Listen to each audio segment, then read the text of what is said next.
And I'm back with another one. Basically, I'm telling you all about the breakdown about Tim in the first season. Here we go. Let's roll with it. On Twitch. So he'll stream on Twitch quite frequently, and he's been very consistent for at least the past 6 weeks.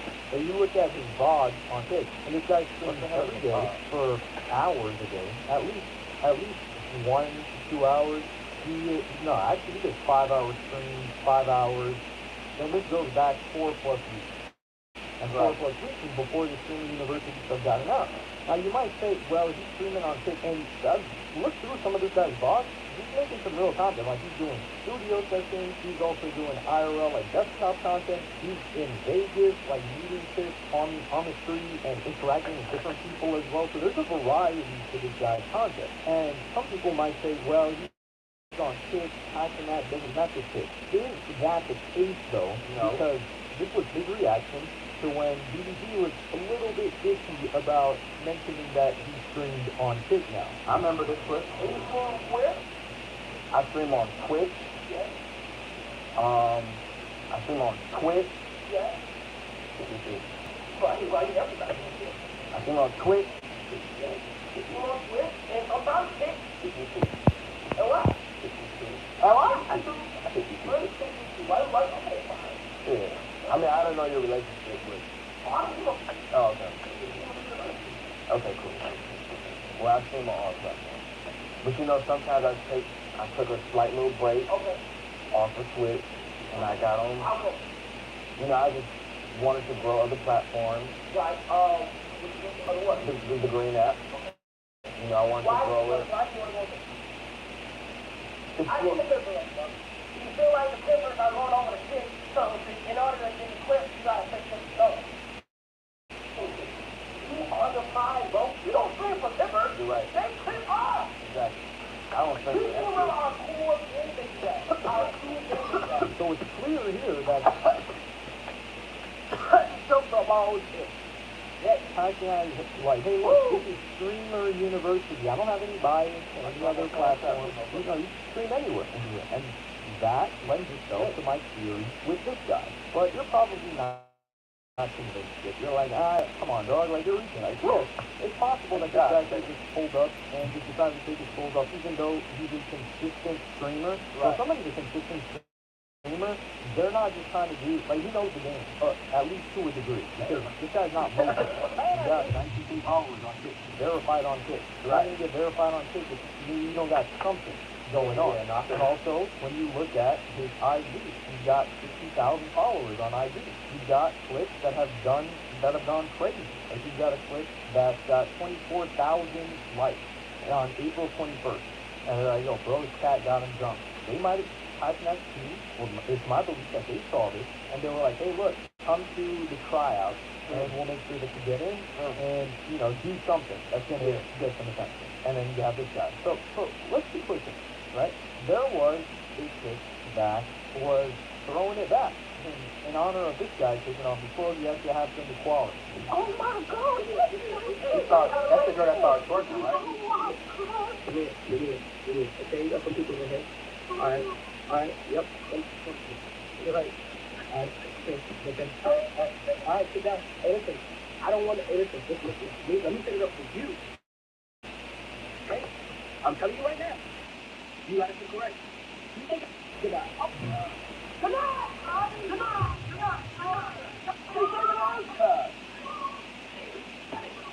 Wait, you don't know about unclaimed money? This is something everybody should know about. The government may owe you money. BinVerified.com helps you see if there's any in your name. Go on. You don't condone that. We don't condone that. We do not condone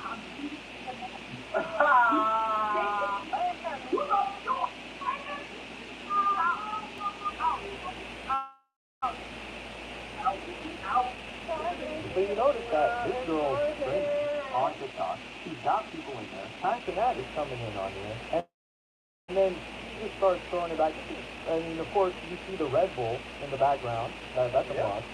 They might as well give me a bag at this point, the way I'm promoting them. But you see that, and gets quote denied, but this is another girl that's an established streamer, and a girl's not stupid enough to just come in there, start throwing it back, and be like, yeah, he's gonna let me in for this one. So it's my belief that this is another person that was invited. I do think she was just celebrating, but they have to play it up for the camera and think about how much views this got. But we're gonna take it even further to the monkey girl. Yo, listen now. What's up, man? It's a monkey. That's my baby. All right. I'm sitting down. How you doing? It's funny. Only if you make the bite. You got a monkey? Good, friendly. Okay, he's good. All right, bro. He's cool. I'll make it legal. Student University said for the baby, all right? We got the master search. We got him. We need to get that close for him too. We trying to get it. He's not gonna, he's taken care of course, always. As a mama said monkey. So go say hi. Every single day, that's my baby. Oh, it's a real go say hi. monkey. Yeah. You know this? His name is Chico. Yeah. Chico. Okay, you get from everybody else. I'm funnier than everybody else. And I'm a baddest. I'm a bad. I put on a wig, I take everybody with it. Come here, take the joke. No. You did. Not you. Not you, you. No. Okay. No. Thank you. You guys. So this girl brings in I was wondering, keep in mind, everybody that went to Stream University, like the full peasants, the people that wanted a crumb of fun. Now, this one I think is very telling, because I think I know what he's about to say. So you think you could afford us to stream where you had no motion and run a fucking monkey in there? No. Now, the monkey is small, so it's a chance that she could have hit it, but I don't believe that. If she walked past security or she walked past all the motherfuckers with a monkey, what that tell you, man? What did that tell you? How did she get here with a monkey? Out that weren't consistent favors and thought this was going to be their opportunity. They have to go through security. They couldn't bring an animal through the door. You have to be authorized to be able to bring an animal.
Y'all trying to get ready, right?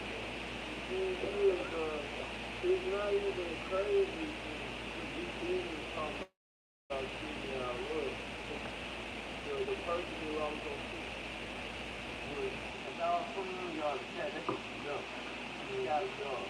For real. But if I'm JB, it's not a knock to trade me for gunning.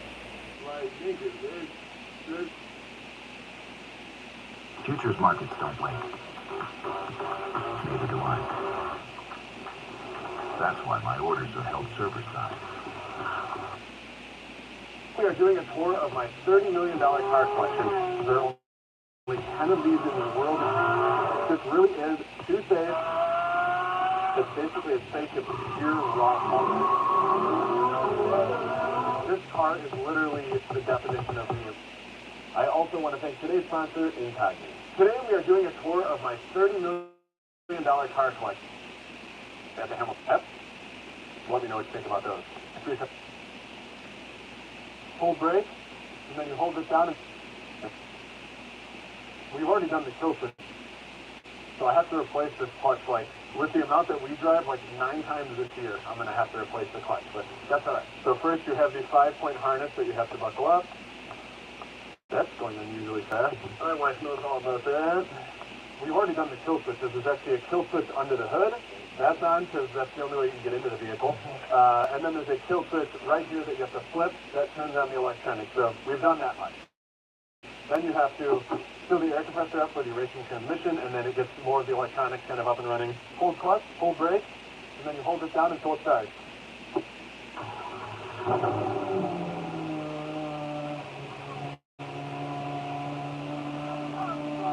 Clutch, shift, and now it's finally ready to drive. I just want to take to thank today's video sponsor, Incognito. Scammers thrive when they can get their hands on your personal information and what continue. I'll hold this. Now, hear my own voice. You got a downshift all the way to first. Oh, the turning radius is the worst of all the cars, all 30 plus cars. I do love the cameras that I have inside to help me see when I'm changing the lane because this thing has horrible blind spots. These windows do not roll down, they just pop open a little bit. And there's so many features in here that just kill me, like there's one little switch that'll fully turn the brakes on to the rear of the car, so if I don't know that's turned, I spin out and I die. It's kind of like the cruise shot for all of that insane stuff comes together to just make it a really thrilling and amazing and unique driving movie.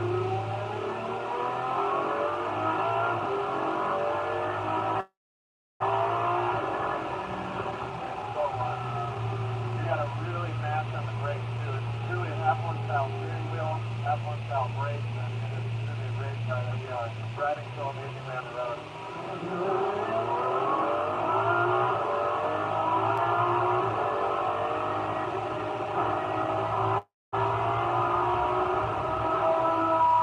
My favorite thing about this is just the absolute insanity of the street. Let me get that thumbs up and drop in the comments if y'all fucking with that car right now.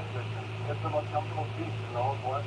I usually try to start letting the clutch engage 3 seconds before I think the light should turn green. Right about now. In hopes that we're already rolling into the intersection. Actually, there we go, perfect timing. When it flips like that, it means I almost stalled it. But I didn't.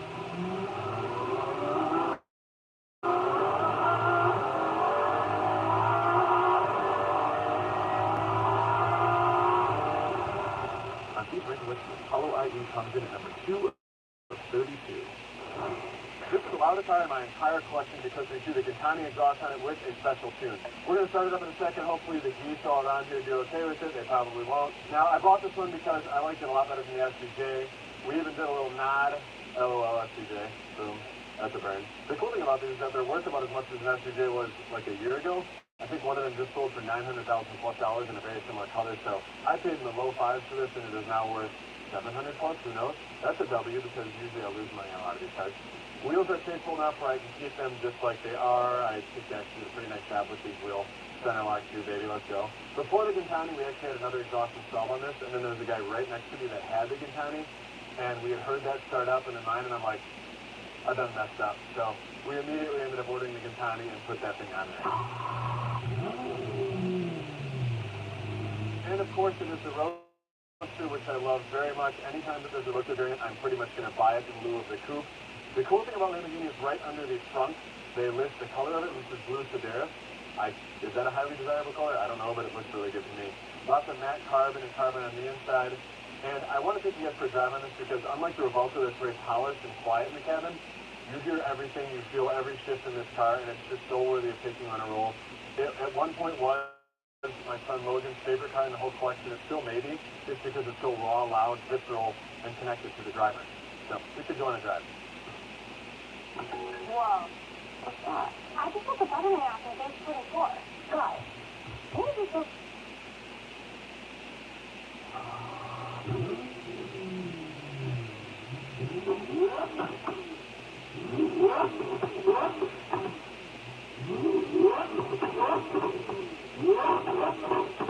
That'll show them.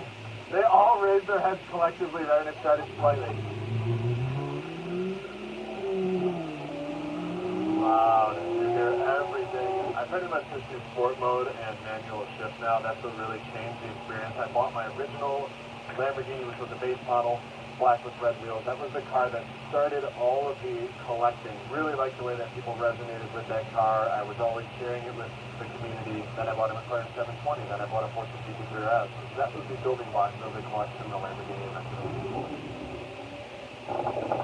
Oh, the purple. I'm beautiful there.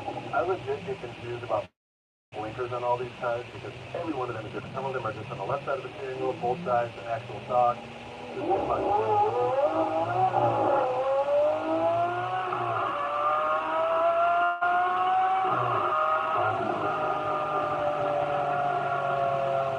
These things really do say well planted to the ground. The Revuelto, not so much. I would take the top off, but it would be extremely loud and you wouldn't even hear me speak. The thing that I like the least is just the UI. It is a tired, old, dated UI. It doesn't even have Bluetooth.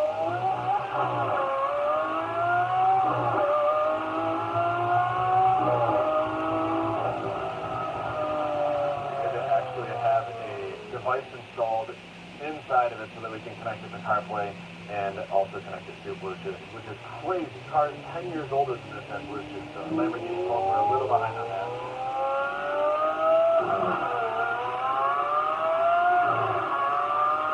I can just do both of this thing all day. The little trick is when you shift it like harder, it works better. Let me show you what I mean. Ready?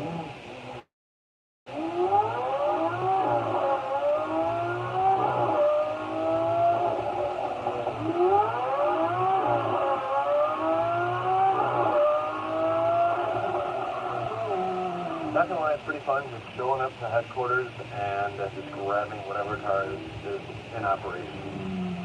The Lamborghini Aventador SV Roadster comes in at number 11 of 32. This is the thing I am most excited for. Scattered throughout the video, I'm going to tell you about which cars I have in order, one of which is not even released to the public yet from even the manufacturer. We're going to do these in order from oldest to the most recent that I've placed on order. Number one being the Tesla Roadster. Back in 2019, I threw a deposit on this. It's supposed to have like cold rocket thrusters. It's supposed to be the fastest production vehicle ever. It should blow away the times from the Rimac Nevera. About every quarter, Elon teases that it's going to be ready, and 7 years later, it's still not ready, but we hope to see that really soon, and we're going to put that up against all of these cars in drag racing. And for my newest arrival, my 1973 Dodge Charger SE with a 400 mid-block motor. This was a strictly nostalgic purchase. Now, this isn't quite as clean as all of my other classic cars here in the classic car corner, but I had this exact same year, make, model, and trim when I was just 17 years old. My wife's grandfather lent me $1,500 to go buy it, and I fell in love with it, and the one that I had was an absolute piece of crap. Now, the cool thing is it was actually this exact same color with the same white vinyl top. It just had a black interior, but I ended up sanding it because I wanted to try and fix the body myself and did a primer gray, and it was just kind of a disaster. You could lift up the passenger carpet and then see directly down into the ground and the exhaust pipe because there wasn't floorboards. And they refused to put it up on a lift because the unibody and frame were all rotted, so it was a really bad purchase, but I still loved it so much that I went and bought another one of them. Now, this is probably the ugliest classic car that I have, but I've driven this now about 3 times, and it just makes me feel like I'm 17 again, and I'm actually really thankful that I got this. This is strictly a vibe car. The interior is pretty crusty, but it really brings me back, like, just sitting in it, and I was driving around with my wife in it yesterday, and I was literally coming up with memories from when I had my last Charger that I didn't even know still existed in my head, so it was really neat. I remember one time jump-starting it with a screw. I had to touch 2 parts of the solenoid. Lots of stories like that, but this is literally just a trip down memory road. While the interior is crusty, I think I might go try and swap it out to a all-black interior. And the only other thing that really doesn't match the old one is that it's a stick shift. It's a 4-speed pistol grip, and the one that I had back when I was a kid was a Hurst shifter automatic. I remember pulling it up and just slamming it into gear. Where is the hood release on this? Hey, did you know where hood release is? Wait, what? That's what I had to do it back in the day? That's crazy. How do I not remember that? Shame on me. I'm a bad boy. Classically, the one that I had back when I was a kid, what sold me on it was that the engine was actually so nice. The guy had built up this engine and put it in an absolute box. But this one has a really nice motor as well. As I mentioned, it was a 400 mid-block that they did. And gosh, this thing smells. I can just smell the grease and oldness to it. But as much as I love hyper and supercars, I kid you not, I was more excited about this delivery than I have been about any other delivery probably in the last year and a half. It's just stuff like this that ties me back to my childhood and stuff that I used to have back in the day when I was poor is just so much more endearing to me and fun. The hood ornament, that's a vibe. Okay, let's talk about the next car. On Steve's rank list, the 73 Charger comes in at number 21 at 32. Mike Chevelle has undergone a major transformation since the last collection tour vlog. We have put an entire new power plant in this thing. This is my 4th engine, and finally one that's been super reliable. We had it done by Speed Inc. It's been in here about a year and a half, and it is the new LS3 motor, which matches the very same motor that I have in my Trans Am. And this thing has really been ironclad. The odd thing is that we basically hooked it up to the same exhaust system, so it has the same sound of that 6496 big block that I had in it before. This is also the car that I've had the longest, and it is the nearest and dearest car to me. This thing predated every single other car in this collection tour. I had this back when my kids were just tiny, and I would whip them around wherever they needed to go. We've done a bunch of really cool things with this. We have Asante staggered wheels. These are one-off wheels that they built just for me. It has a pro-touring suspension, tinted side windows. We got rid of the gutters. It has door poppers. You can see there's not even door handles on this thing. Willwood 6-piston front brakes, 4-piston rear brakes, so this thing can brake. Performs really well, has great suspension. And it also has a 6-speed transmission now, so instead of RPMing and tacking out at like 70 miles an hour, I can go like 120 up in this thing. With that said, let's go take it for a drive. What a setup, right? I told you, we got Bud Light on tap. I'm not done yet. Watch this. Whoa. Now I just got to finish the house. Probably next year sometime. Anyway, for the clean, crisp taste of Bud Light. I'm the kind of dude that little homie wanna be like on my knees in the night, saying prayers in the street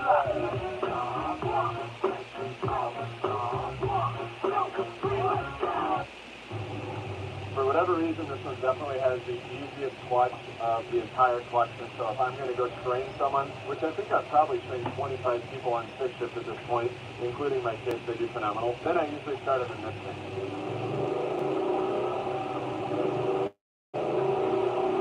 It's almost too smooth. My favorite thing about this car is, I mean, I've had it the longest, so it just brings back lots of memories. I mean, this thing was blue with shiny wheels when I first got it. At one point, I flashed dipped it black. It has looked ridiculous throughout its time, but I think it looks pretty darn smooth now, and the paint job that I had done about 5 years ago has really held up well. I still keep the interior very simplistic. We did a subtle Bluetooth sound system and an aftermarket set of gauge clutches that still looks very kind of timeless, I guess.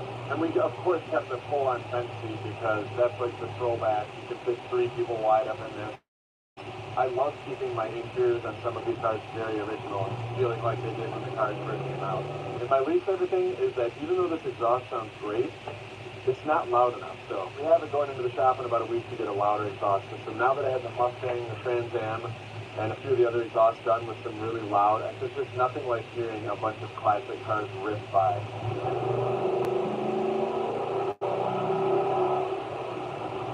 And now it's time for a drift and a pull.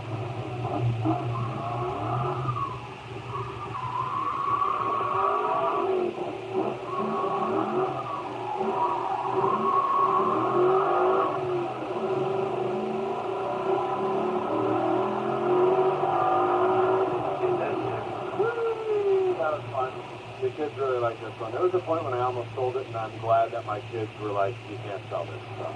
On that note, let's move on to the next vehicle. On Steve's ranking list, the Chevy Chevelle comes in at number 15 of 32. And now we have my Bugatti Chiron Super Sport. This was pretty much the second to last one to roll off of all of the production line for the Chiron. I think it was the last one, just telling you, because it was there super late. Tommy and I spent over 40 hours speccing this thing. We've never spent so much time speccing a vehicle. I think the only vehicle that we're going to spend more time possibly speccing is the new Apollo Evo that I just threw on order. Coincidentally, I think I'm going to have to sell this thing in order to be able to afford that Apollo Evo. And it's kind of explanatory of what's happening with the collection. Essentially, we're getting rid of the boring cars, and I know that sounds insane, but this really is too safe, too kind of luxurious looking, too quiet. It's just counter Hamilton Collection channel at this point because I like driving loud, stupid, aggressive, race-feeling cars now. So that's what we're doing. We're going to swap it for the Apollo Evo. We might send this to California at Monterey to run it through one of their auctions there. We'll see. I still think it's the most tasteful spec that I've ever seen in a Bugatti Chiron SS. It's still a 1,600 horsepower car with a W16 motor. We spec'd out this motor in such a cool combination where it's all carbon fiber, and we did the color matching orange with the calipers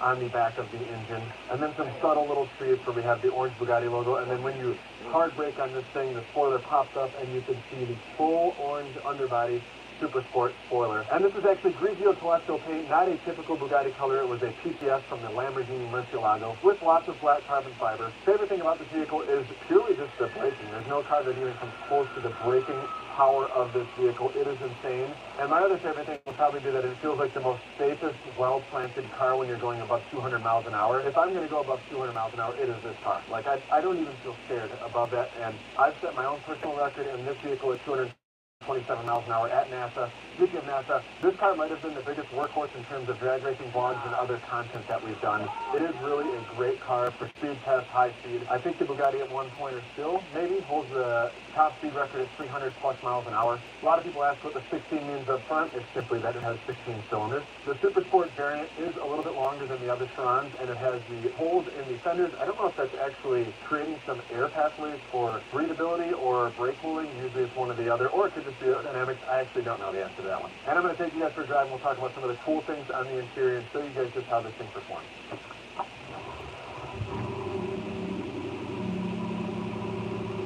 So even though this one may be departing from the collection, it is still a clout machine. When the wife and I want to go into the city, or when I want to go in somewhere and just be comfortable, or travel long distances with one of the hypercars, this one still does make the most sense because it is extremely comfortable, smooth, and it feels like it was just designed to go and be a cruiser or to go break top speed records. This is a vehicle that would probably sound absolutely insane with some kind of exhaust system, but it would void the warranty, and this thing actually has a solid 4-year warranty with it cover all of the maintenance, so that's not something I want to avoid because I think the engine alone is around $1 million on this. You can see that we spec'd out a bright orange interior.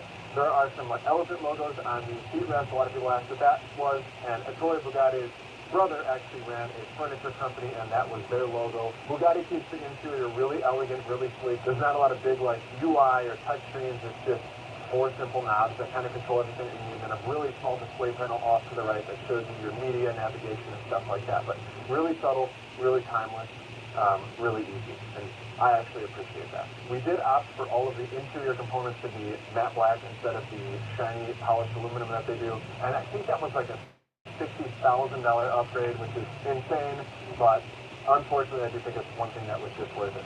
And when we were with Manny Coach, when he talked us out of specing the sunroof, the dual sunroof combo that they have, because he says that it just makes you hot all the time in the summer. So he saved us like $70,000 or $80,000 on that option, so thank you, Manny. Let's do a full, yeah? So we're at 40. This thing is, it is incredible though.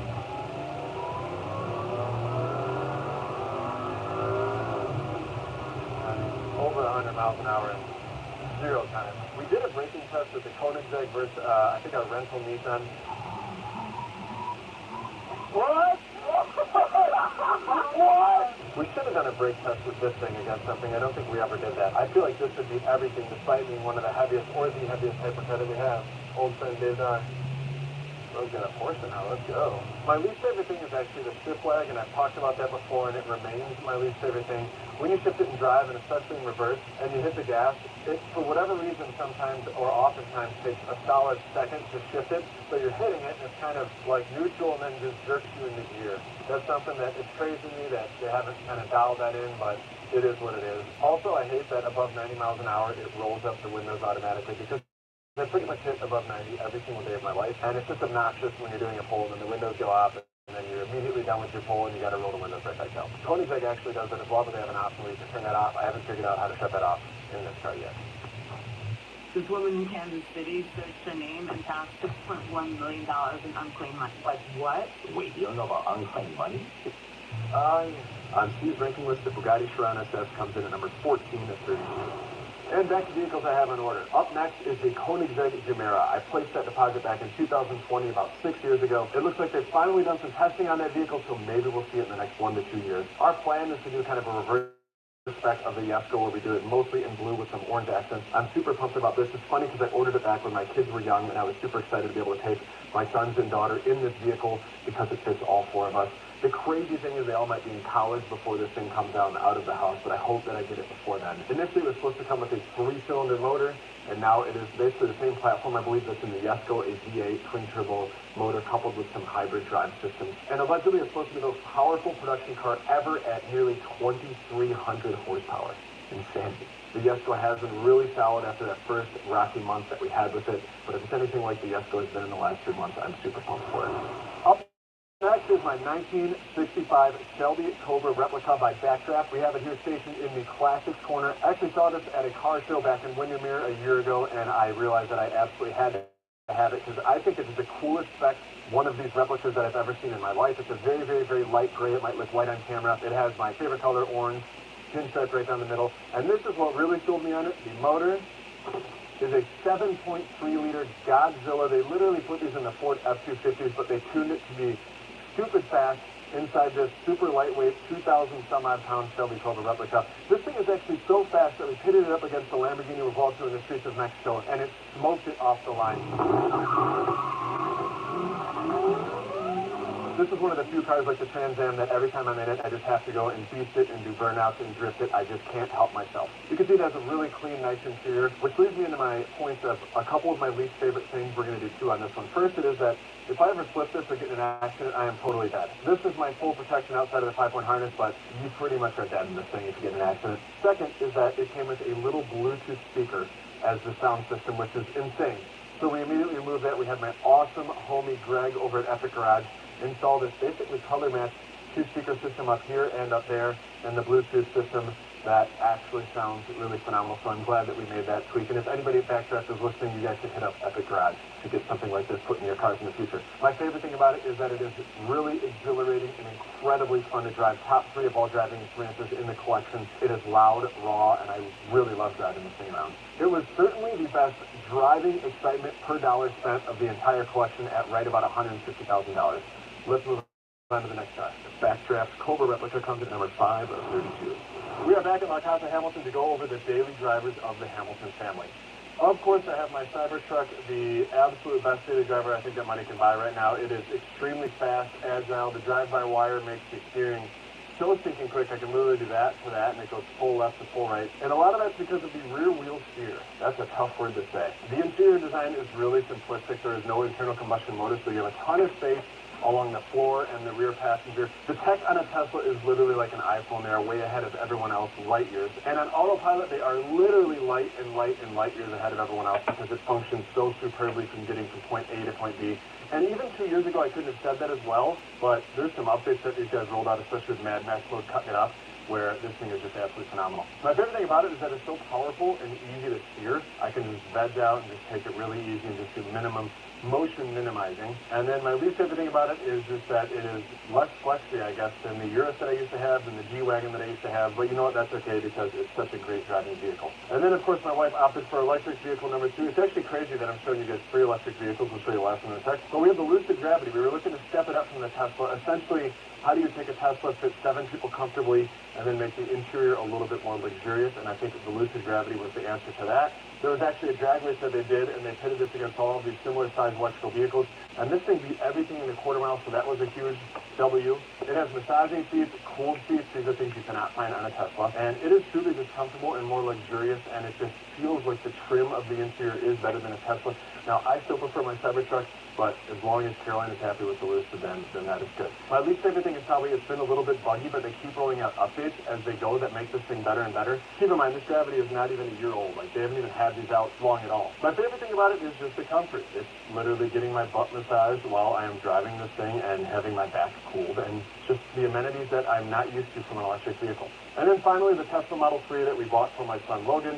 We did the dual motor. It is not the fastest, it is not the slowest, it is right in the middle to make sure that he's not cutting it up too bad. Main reason I like this was A, that Teslas are just amazing, and then 2, that Teslas are the safest vehicles in the road. This is the safest vehicle ever tested, and B, it also has the extremely good UI, comfort, and it's just all around arguably the best car that you can buy for the money. You can get a Model 3 like sub $20,000, and it might have, 50 to 100,000 miles, but it doesn't matter. These things run and run and run forever because there just aren't as many moving parts, no internal combustion motor. This has just been a really great vehicle for him. And of course, to see the Blossoms on this, just like we had the Blossoms on the Tesla Cybertruck as well. And we are on to my 1969 Dodge Daytona, and this thing is fresh out of gas, so we are going to roll it to the gas station right now. This is one of the cars that I keep exceptionally original. The only other two things that I had to do so that I can drive this, because we daily drive our cars here, was swap out cooling system. This thing would overheat constantly. And then I swapped out the headlights with a electric powered system that elevates them instead of the vacuum powered system, because the vacuum powered system is stupid unreliable. This thing is loud and rumbly, but also low on gas, so we should probably go get some gas in it.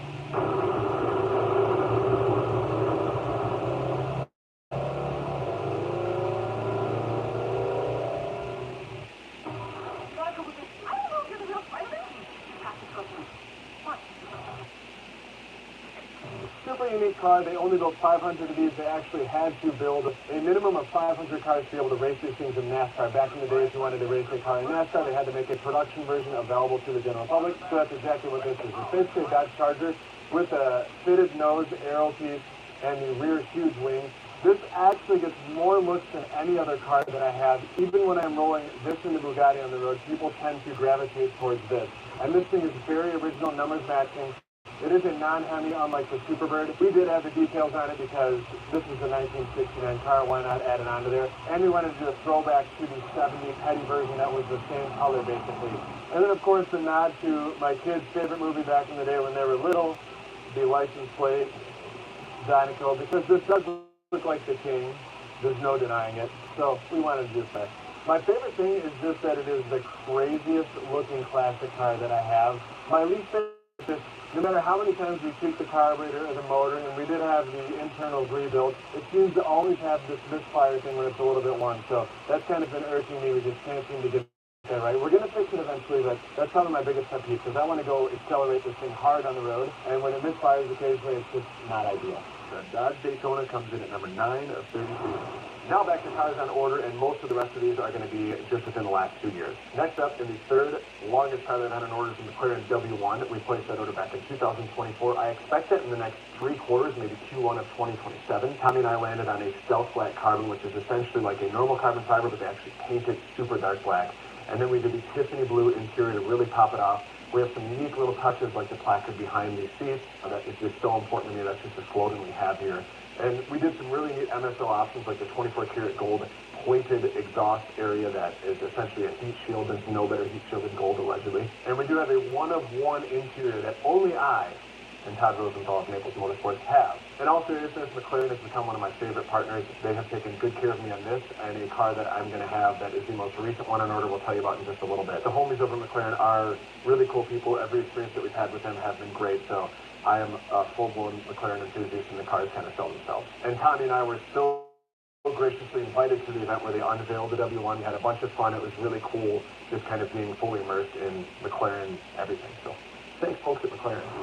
And of course, we've got my 1985 Ford Econoline van. The reason I bought this is because we had one of these when I was just a kid. My dad bought a gray 1980 Ford Econoline van that looked exactly like this, and it had a one little bench conversion for all 4 of us kids, but we still loved it because it was just a cool van. Now, the interior of this thing is literally brand new, spanking clean. When you see the dashboard, it looks like it just came from the factory. You could eat off of the seats, although I probably wouldn't want to do that. And we even haul all of our wheels and tires and exhaust and all that stuff to the shop. The interior is immaculate in this thing, actually.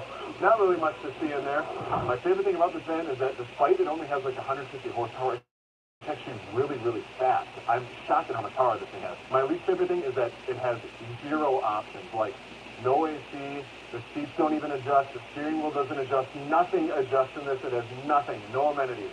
But that's also what kind of makes it cool. So if you like free candy, then oil up, get in the van, and let's go to the next vehicle. The Ford Econoline van comes in at number 27 of 32. And now we have my Ferrari GT4 Lusso. They make this in 2 different engine combinations, the V8 twin turbo and the V12 naturally aspirated. Naturally, I am going to get the V12. What's that? The baby movie, that's a music video. Drop it in the messages what you're talking about. And let me get that thumbs up.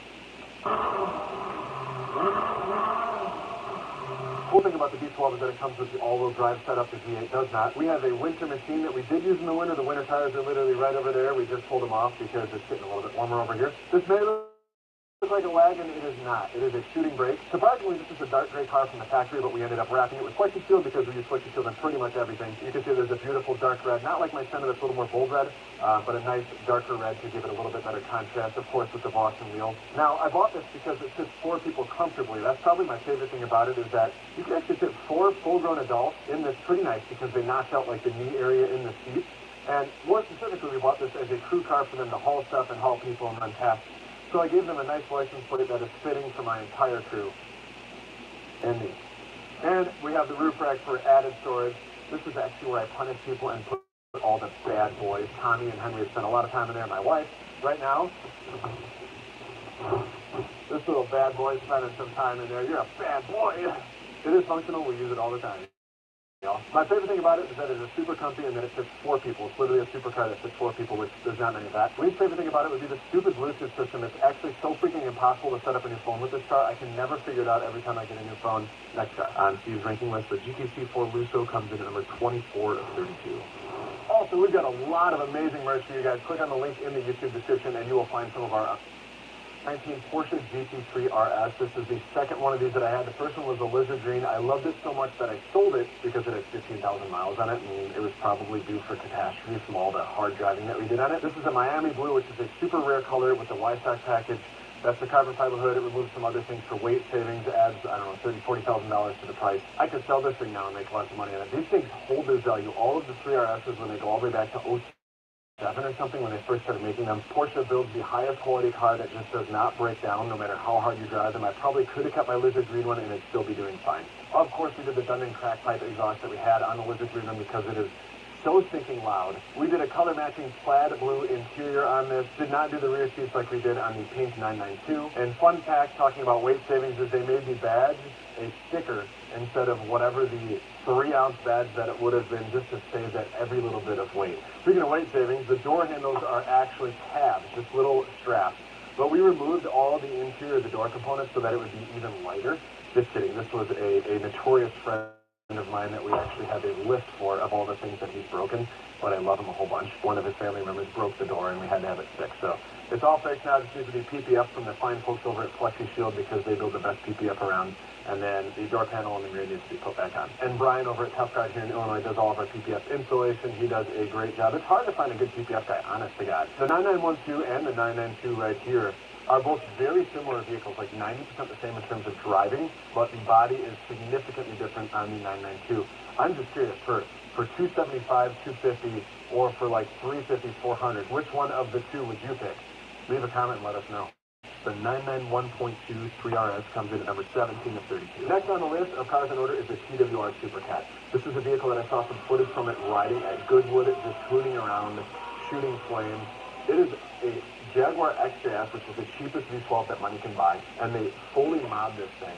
We actually bought the XJS as a donor car. We ship it over to them in the UK. They fully mod it. They use the actual V12 engine block from the Jaguar XJS that I bought. They soup it all up, throw an awesome looking body kit, and this thing just screams speed because it's just retro, raw, natural power. And I was able to even connect with the owner in the Bahamas while I was visiting there, and he is a really humble, great dude. So excited to have this car when it arrives. This is a very special car because first I was not willing to pay over MSRP for the 3RS, so I waited almost 3 years to get it. But my diligence paid off because the folks over at Porsche Chicago took really good care of us. Stu in particular is a total homie. And not only did they hook me up, but he also got me a TCS Ruby Star red color. I think there are sub 10 of these in the 3RS in the entire nation. Now don't confuse it with the Ruby Star Nero, which is on the GT3. That's a little brighter pink. There are legit very few of these that exist. I've only seen 2 on social media. This might be the most heavily modified brand new car that we have, and there's subtle tasteful mods. First modification is the Dimag wheels. I saw these and I said, Daddy, gotta have them. They have the full carbon barrel with just a really unique face design. Center lock, of course. The rear wheels are much deeper dish. I think these things pop off. And then the amazing folks over at GT Belts did maybe some of the most tasteful mods to this car of all. We did some amazing plaid pink inserts with the yellow stripes on the door cards, on the seats. And you may have noticed, but this actually also has rear seats in this vehicle. Perfect for taking family around, a family that wants to be absolutely squished in the rear. And don't worry, it is totally safe to be back there. There are no warnings that indicate otherwise. GT3 belts also hooked up these really cool shark fins. They're about double the height. And we're told that it just has better stability on the track. Since it's the Wi-Fi package, didn't mention that before, but we did have some custom stickers made. We did a little nod to a very famous track with the Hamilton Collection logo. And how could I forget the exhaust? It is actually the fourth exhaust system that we have had on this thing, and I have not even had this 9 months yet. Definitely the coolest tip design, matte carbon with super neat inner design, and it's the best sounding of the four that we had by far. Apparently, the 9912 has just a totally different setup, and it's just really easy to get louder, more popping exhaust. This one is super difficult. If you guys have a 992 per S, the IPE is going to be your best sounding exhaust today.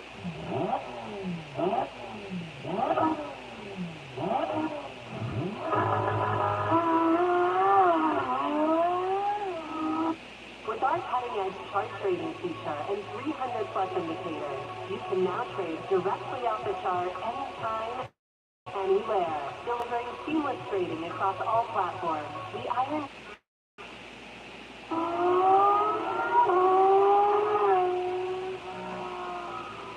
There are a bunch of features that differentiate this from the 9912, the DRS, where this thing pops completely almost vertical to help slow down, and that allows it to actually move even faster on the track, just like the F1 cars when they say DRS activated. Way more body accents.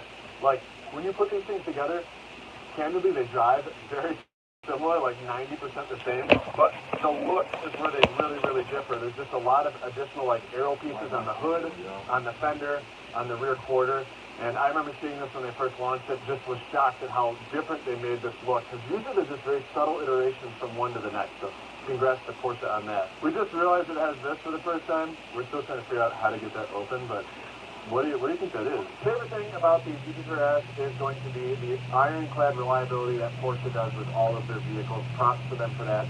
My least favorite thing is honestly that it just drives so similar to the 9912. Speaking of ironclad reliability and those modifications, because we do the exhaust on, like, one of my favorite modifications is this here. It's called a special check engine light eradicator device. This is also a unique shooting spot for us because it is where we dump all of our urine bottles that we accumulate from long trips. So, neat spot. On Steve's ranking list, the 992 Porsche GT3 RS comes in at number 13 of 32. So I built this special detached 12-car garage to put the most elite of the elite vehicles, and I've got 3 vehicles that I'm super proud of. Let's open up this door. Now, these are the only 3 vehicles inside of here because we're in construction right now. I'll give you guys a little sneak peek of my spa that I'm building, but check these things out. These are the Honda Ruckuses that me and my 2 sons go ride and have lots of fun. Look at this mod that my son did on this thing. This was a $27,000 mod. Just kidding, it wasn't that much. We actually installed a straight-up train horn on this with a straight-up full-blown compressor. You may recognize these train horns because they're from the Danny Duncan vlog that we did. These were straight out of the Bugatti Veyron, and we just modded them onto this ruckus. Oh no, not the horn. Oh my God! All of them have stupid, crazy siren sounds because we like to be loud and silly when we're out riding these. And we roll these things like 20 deep. In fact, we're going on a ruckus ride tonight. We'll show you guys a picture of just how tough that these things look. And while I have you guys in my detached garage, I'm going to show you a super sneak peek at the spa that I haven't shown anybody yet on the social media. So La Casa Hamilton's getting a spa and a gym upstairs for us. If you guys haven't seen my full house tour, we'll put a link in the description for that. Now the goal is to do the cold, hot, cold, hot, cold, hot rotation because that's the fun thing to do. So sauna, and then you have basically a bunch of jets that are going to spray freezing cold water on you. And then you have the steam room, and then you have cold plunge underneath the stairs right there. And then you swirl on back to the amazing looking hot tub with very clean, filtered looking water. While I've got to bring you up to the new gym, this was a little less exciting, but we're going to move all the equipment from headquarters, put it right here, have a full-blown gym right here at our home. And then you guys, of course, recognize the area where I would do all my basketball from other vlogs. A little bit hard to see. Maybe we'll give you all. And it just connects just like that back into the sport court. Let's move on to the next vehicle, y'all. Fifth on the list is the Hennessy. Now, if you didn't hear the name of that car model, then it's because we checked with Hennessy and they didn't want us to reveal the name of it yet, but let me tell you that this thing is going to be super special. I can't get too many details on it. It's not even made public yet, but I am incredibly hyped to have this vehicle because the Hennessy Venom F5 Revolution Roadster Evo is the coolest car that I have in the collection, and if it's anything like that, then Next up is my Koenigsegg Jesko Attack. Now this is a vehicle that I have waited nearly 5 years for, just got it relatively recently, and Tommy and I spent a bunch of time specing it. We actually did this in an Oroncio orange. We went to a private collection that had over 50 orange cars and picked my favorite orange color out of 50 of them. So I really love this color. The blue stripe on it is a Porta Voodoo blue color. This thing has tons of carbon. In fact, the wheels are actually the first carbon fiber hollow centered wheels in the entire universe and country. These were a super expensive option that were over $100,000. But I was able to save $300,000 by doing the Attack variant in lieu of the Absolute. The Absolute actually has like these two little wing nubs. It doesn't look as cool. This thing has the giant wing, much more downforce, keeps it more planted to the track. Really the only difference with the Absolute is that it goes a higher top speed and it's a little bit quicker. Although we did test this thing on the quarter mile at Cletus McFarland, and I swear this thing put up darn near the Absolute numbers. This thing has a lot of really cool features that are unique to Koenigsegg, but one of the coolest mode is the ghost mode, where you just hit one button and everything in like the sequential order decides to open all up. There are no other cars that do this digitally. The Pagani Huayra did allow you to kind of pop it open manually, but nothing does it with the touch of a button. When I go to fuel this thing up, you actually have to pop up the entire back end of this vehicle just to fuel it. You can see that it has absolutely beautiful underbody. I bet this stays this clean 3 years from now because it's so protected, but they really do a nice job building beautiful suspension, engine components. Even though it's been in the shop a little bit more than the average hypercar that I've had, they've been pretty quick to repair it and get it back to me, and I've had this a lot more than the Regera. The Regera was out 80% of the time that I owned it, where this thing's been out maybe 30-35% of the time I've owned it so far. So I think Koenigsegg is doing a little bit better job with their quality, but they've still got some work to do. And I love this thing so much and enjoy it so much that we're going to take you guys for a drive in it.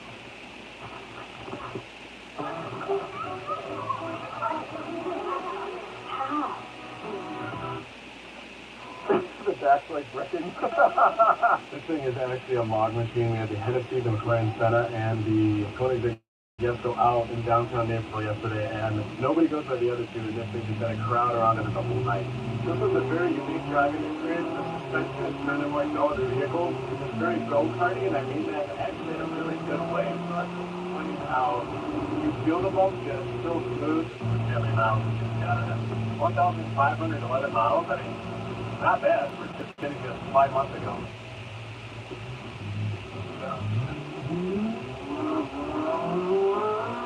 So all this is a little bit underwhelming. I wish that it went over the mount or a little bit more bold. I know I can see out of that. Subtle. If you can't modify it, tell me it's warranty, and I definitely don't want to lose the warranty of this thing. But still sounds really good. That pump is turbo cool. I think the G-force gauge on the dashboard is probably one of my least favorite things, maybe my least favorite. I think it was like 10 grand and it was just one distance estimate for zero warning and safety. My favorite thing is just the insane like transformer like opening of the entire car. That is something very unique to Koenigsegg. Something that the average owner would know is the doors. You have to park like a full foot and a half away from any curb because they pop straight out. And so there's a few instances where I'm almost just break them right into their curb.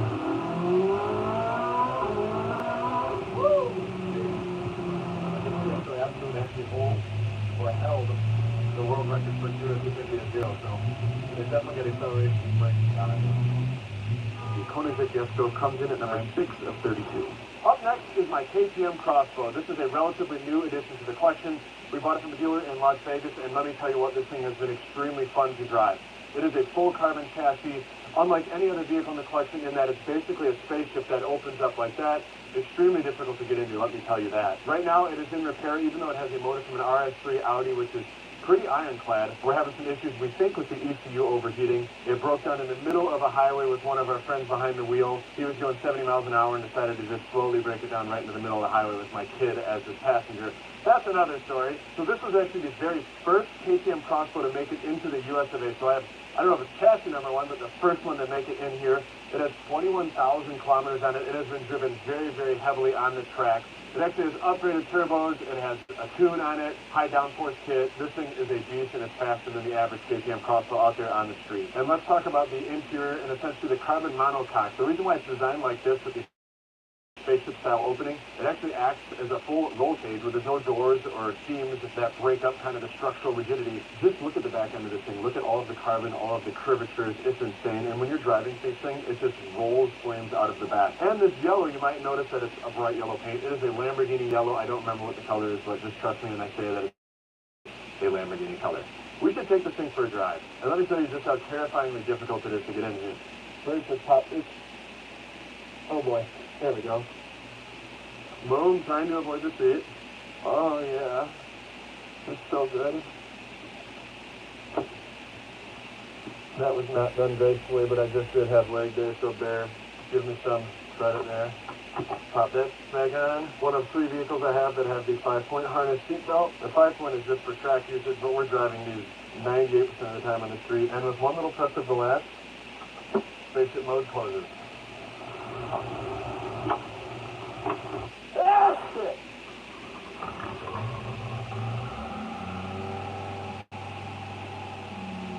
Also, the lowest car in the collection, and it does not have a front leg. It also has these really ancient-looking, like, UI buttons down here that look like they could have straight up been out of a 1994 car. I have to go so slow here. And they're haptic, so it looks like they're touchscreen, but you actually have to, like, press down into this digital screen, and you can feel it to adjust Bluetooth and HD and blowing temps. I hate blinkers on steering wheels.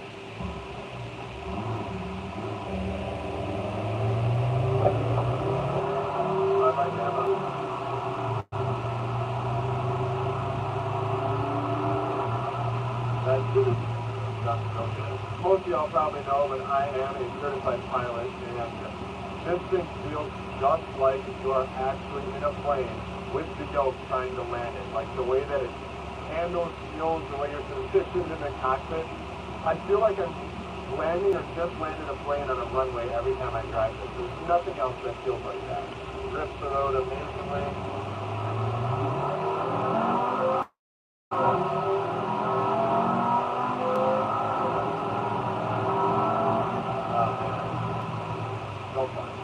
I love in the rear view mirror you see this giant spoiler.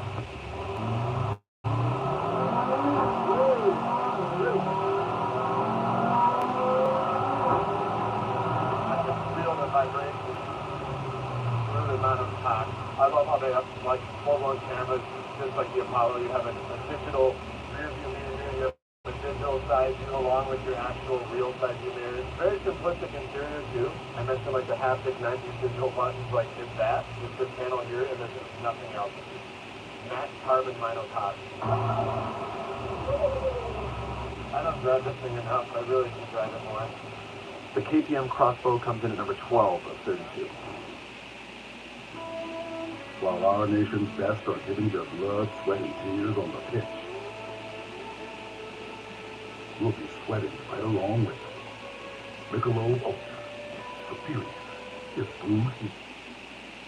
Next on the list of cars on order, number 6, is the Orion F1. I'm not going to lie, this is like maybe 1, 2, or 3 of all the cars that I have in order that I'm most hyped for, because look at this thing. Like, just look at it. It's insane. Imagine just seeing one of these things driving down the road next to you. Like, you're just cruising around in your Chevy Camaro, and you look to your right, and you're like, there's an actual, like, Indy car just driving next to you on the road. So that's why I'm looking forward to that one. And it's also really affordable. They were doing like $100 deposits on this thing, so what do you have to lose? And I think they're like right around 6 figures for this full car, so if you haven't ordered one, go order one.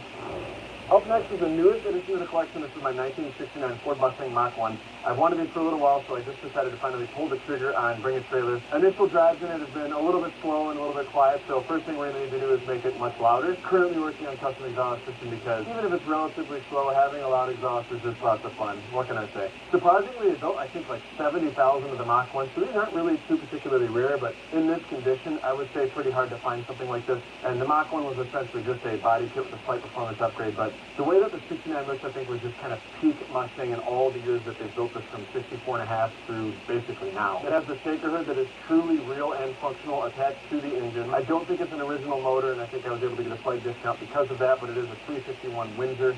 As I mentioned, not terribly quick, but I'll just need to decide if that's important to me or not. And it does look like it has an aftermarket wheel upgrade, and it does have a incredibly clean interior, so not much more to say on this thing just because it is so new.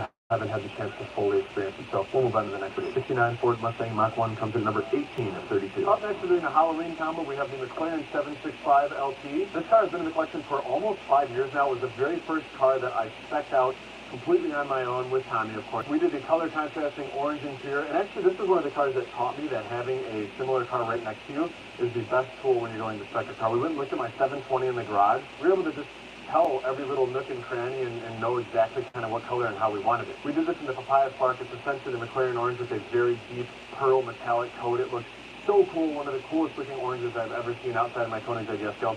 Tommy and I opted for a whole bunch of the carbon fiber accents, spoiler, mirrors, pretty much every piece of carbon I think that we could get, we did. Even the steering wheel has matte carbon in it. For the buck, I think a $500,000 car, it's either this or the KTM, but I think this edges out the KTM just a little bit in terms of drivability. It's so unique in the way that it drives. It's so lightweight, agile, loud, quick. It feels like an actual rocket ship when you're in this. Arguably, it's more fun to drive than the Senna, other than the fact that the Senna looks insane and does pops and bangs, at least mine does. Favorite thing about it is just the overall driving experience. Again, $500,000 best bang for the buck in terms of thrill per mile. I love that it's a spider. It's a hardtop actual convertible too, so you just hit a button and it pops open. I don't know if I have another one like that. I gotta scratch my head on that. It's the only hardtop removable convertible that I have until the Corvette C8 arrives, the C8 01X. That Chevy is taking care of me on. On Steve's ranking list, the McLaren 765 LT comes in at number 8 of 32.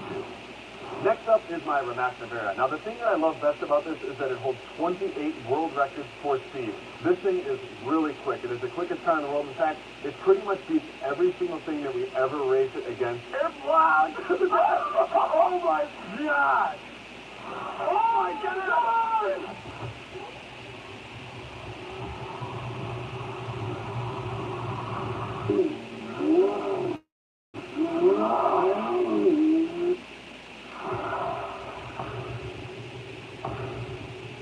The thing that I like least about this is probably that while the body style looks really nice, I think they could have made it just bigger and bolder and something insane like the Apollo or like the Valkyrie, just so that you knew it was something extra special. It just looks a little bit too tame for how much power is harnessed in this thing.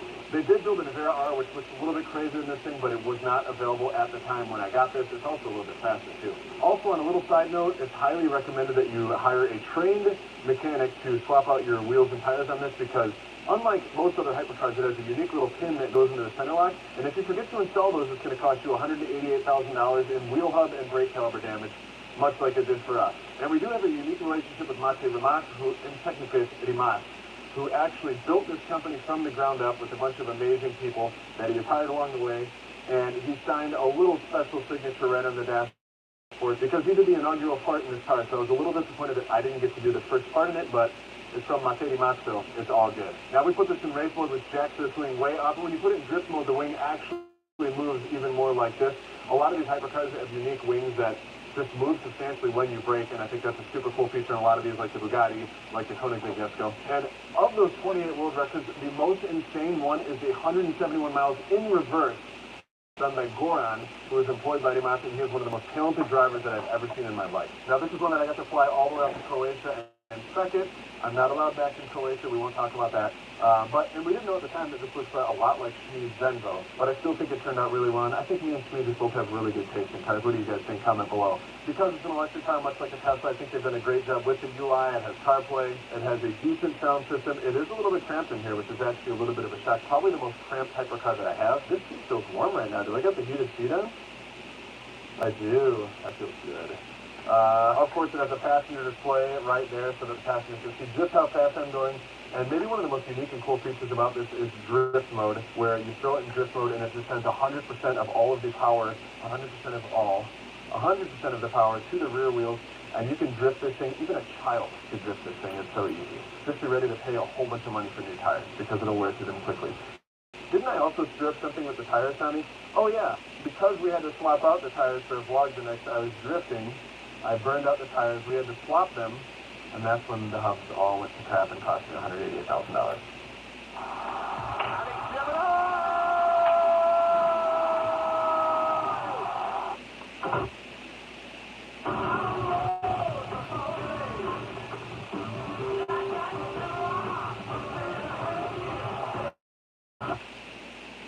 serves.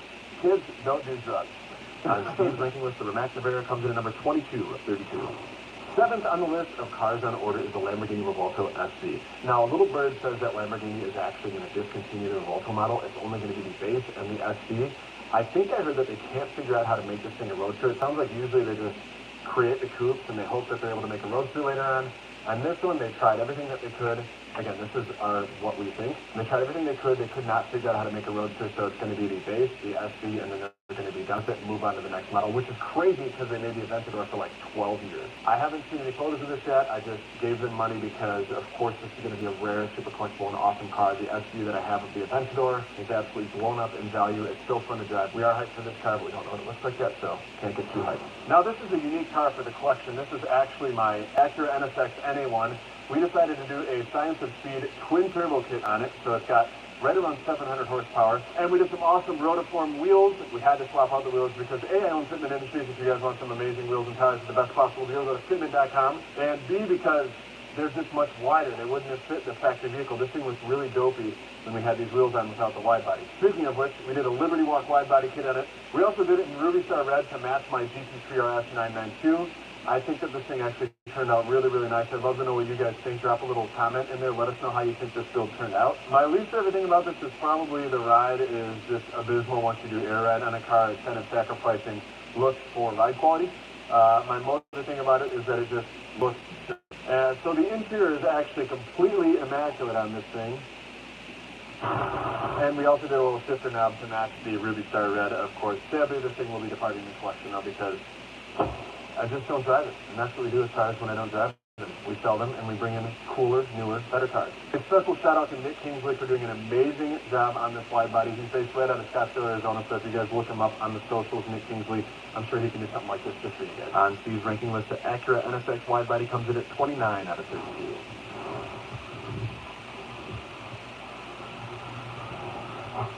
This is my 2025 Penguin golf cart. It has an amazing purple exterior with a crazy mandarin orange interior.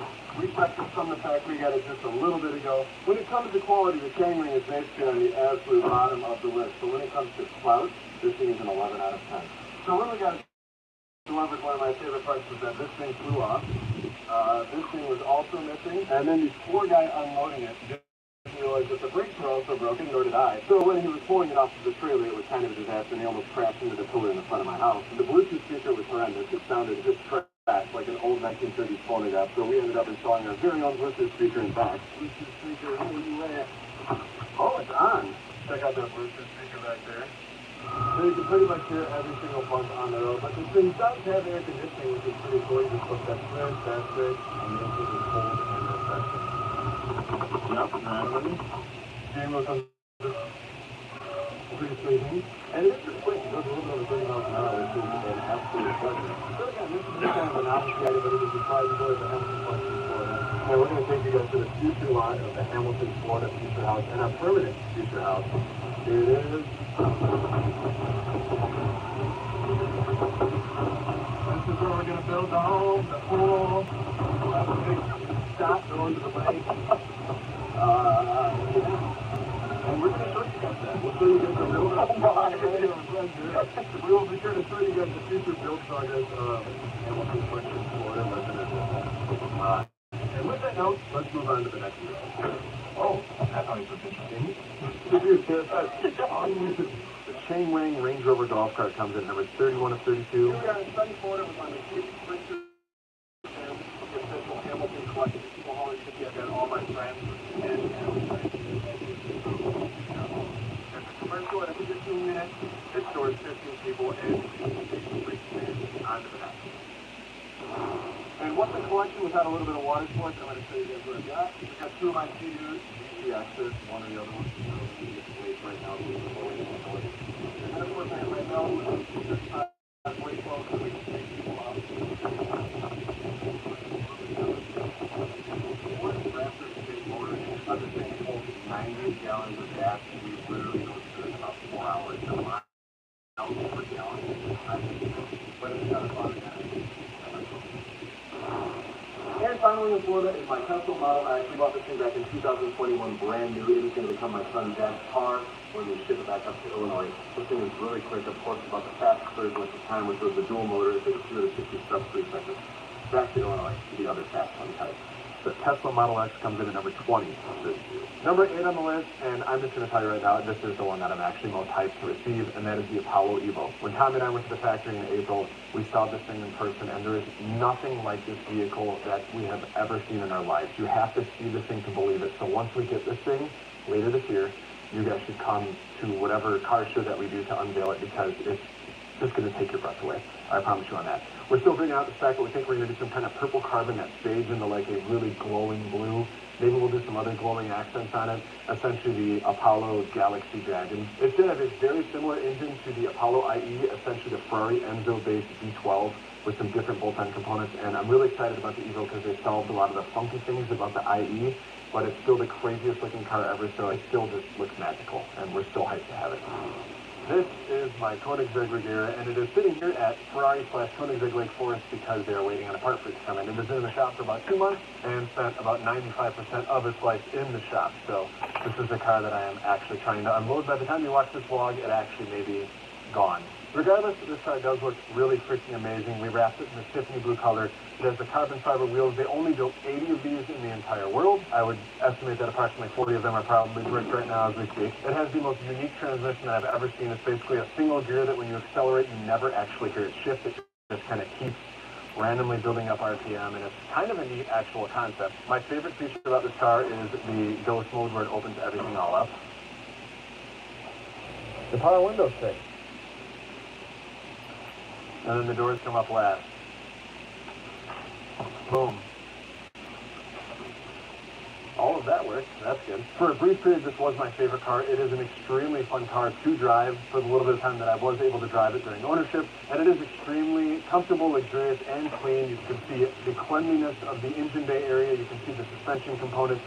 And it's almost sad to see it go, but at the end of the day, this thing has literally put gray hairs on my head. It has caused me so much stress and anxiety that I think I'm actually very, very happy to be able to sell this at some point in the extremely near future. Because the least favorite fact is that it's just the most unreliable hypercar on the planet by a long shot. On Steve's ranking list, the Koenigsegg Regera comes in dead last at 32 of 32. And then we have the Lamborghini Revolta. If you guys did not see that delivery day, I basically got the wrong color delivered, but it turned up into a happy mistake because we're supposed to get the yellow version, and the matte black looks so good with the yellow accents on the inside. We don't make mistakes.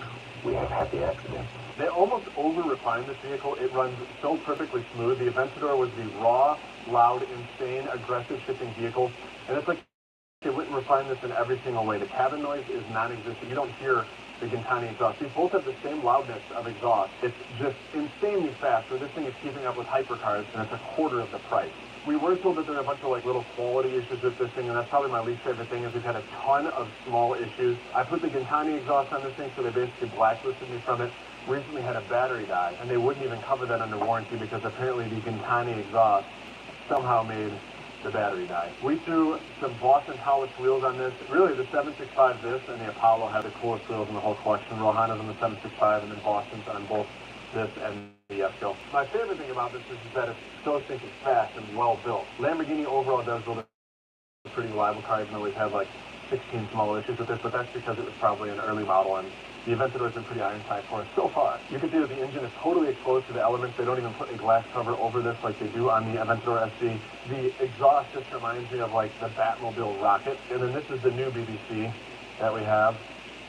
Compliments of my brand new license plate. We added the little yellow accents, which kind of makes it look like the Centenario. This thing does produce about 1,000 horsepower with the electric motors. It's the most unique vehicle to start up. It's almost like pleasing a woman, where you're doing like 15 things at once. You gotta cue that one guy that's like doing all the things. You have to like hit the button, hold the brake. There's like knobs that you gotta like twist and turn. You're literally doing that. And then it decides that it wants to go in E mode. Bruh. Your first few little bit is just electric and it's quiet and you don't even know that it's on after you shift it. And then it just kicks the motor on without you even knowing and you're good to go. I do really appreciate the E mode though because it is so loud, and so when you're rolling out of the neighborhood, you don't want to wake up the neighbors. This and only a few other vehicles, you can roll it just quietly and you get out of the neighborhood and then wake up everyone on the highway. The Lamborghini Revolta comes in at number 16, 32. And for the ninth vehicle on order, the amazing folks at Chevy and GM offered us a Corvette ZR1X, and we threw that spec in right away. I don't think we've actually made the spec public yet. Maybe we have. Maybe I threw an Instagram story yet. But we are going to do a green. See, every time we order a car, we have to look through the Roy G. Boone spectrum and make sure that we have a good contrast, because I like color contrast. We saw that we had a gap on green. We just have a super bright Hennessy Venom F5, and so we really like this green shade that the ZR1X is built in. As you guys know, if you haven't seen that vlog yet where we drag race our Mac and the Yesco, the ZR1X is insane. The spoiler's crazy, the mid/rear-mounted engine. Congrats to Americans and their ability to build supercars like this and hypercars, because I think maybe the 2030s are the decades where American hypercars dominate all of the hypercar scene. We'll see. And really the only issue I had with the RC8 was the interior just honestly felt a little bit cheap. There were too many buttons, too much plastic. And when I sat in the ZR1X at the drag race, I thought I was sitting in a Lamborghini. They've really solved for that problem where the interior looks like a supercar interior. It's simpler, cleaner, nicer. This is a car that I will for sure be driving around a lot and hooning on the streets here in Illinois, legally. I decided to bring my McLaren Senna home today, so let's just talk about that one right now. This is the 2019 McLaren Senna, one of the boldest looking cars in the entire collection. Definitely the best value for $1 million in my opinion that you can get. They only built 500 of these things. It is a full carbon fiber chassis. Of course, our partners over at Flexi-Fuel hooked us up with this amazing looking red PPF. They do such a nice job with their product, and they're such good partners of ours. This may have the largest wing in history, and the downforce that it creates is legendary. The only way to truly explain this thing would be to take you guys for a drive. So we're going to do that in the center. It's Iron Beam, your go-to place for future trading. Whoa! Yeah, just hold on. You're about to be swept up. There are a lot of really bad Senna specs. Like, it's arguably the worst spec car in history. This one I think is great, but my last Senna that I had, which is Napier Green Accent, that was previously owned by Deadmau5, Bentley Rex. I think that was one of my favorite spec cars that I've ever had. I think the two best hypercars that you can get for around $1 million are the McLaren Senna, and that's if looks and the driving experience matter to you. If strictly investment, then it would be the Bugatti Veyron. I think the Veyron is going to be a $3 to $4 million car in under 5 years. But just in terms of sheer thrill and look, this one is incredible. My least favorite feature is probably the uncomfortable seat, because after 20 minutes of this thing, your back is on fire. It is the least comfortable of all the vehicles. But my favorite is that it's just the best value hypercar for $1 million. One of the neat features unique to the Senna is the windows inside of the doors. It's basically what I told you, you can see the apex when you're crossing over. Like, this is a true track car through and through. This particular one had a massive catastrophic engine blowout when a Typhoon hit it at NASA. We were just using this as the workhorse car, and the Typhoon went horizontally into the exhaust. Long story short, this has an entirely new engine in it. Let's play. I love the pop. The second tune is one. You're probably not supposed to use a whole lot of the pop from Danny, but we pretty much exclusively use this thing.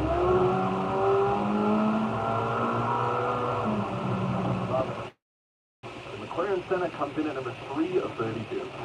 And now we have my 1970s Plymouth Superbird. I bought this from the Mecum auction while I was on vacation in the Bahamas, because that's pretty much where I buy all my cars when I'm on vacation. We decided to do this amazing livery much like we did to the Daytona, since this is essentially the sister car to the Daytona. And of course we have all of my company names on the side here. Now, while they made 2,000 of the Superbirds and only 500 of the Daytonas, this one's actually a little bit more rare because it has a Hemi motor. So there's only 77 of these made in the entire world that have the Hemi with the automatic transmission. And realistically, there's probably only about 35 of these left. And I actually do notice a subtle difference in power from it having the Hemi motor. And the aesthetics of this one are just a little bit better. The spoiler's designed a little bit differently. The front and rear end look a little different. Overall, I think it's just a slightly better looking car, but when these both roll together, it is just the most amazing combo that you ever see. You'll notice all the stickers on the side.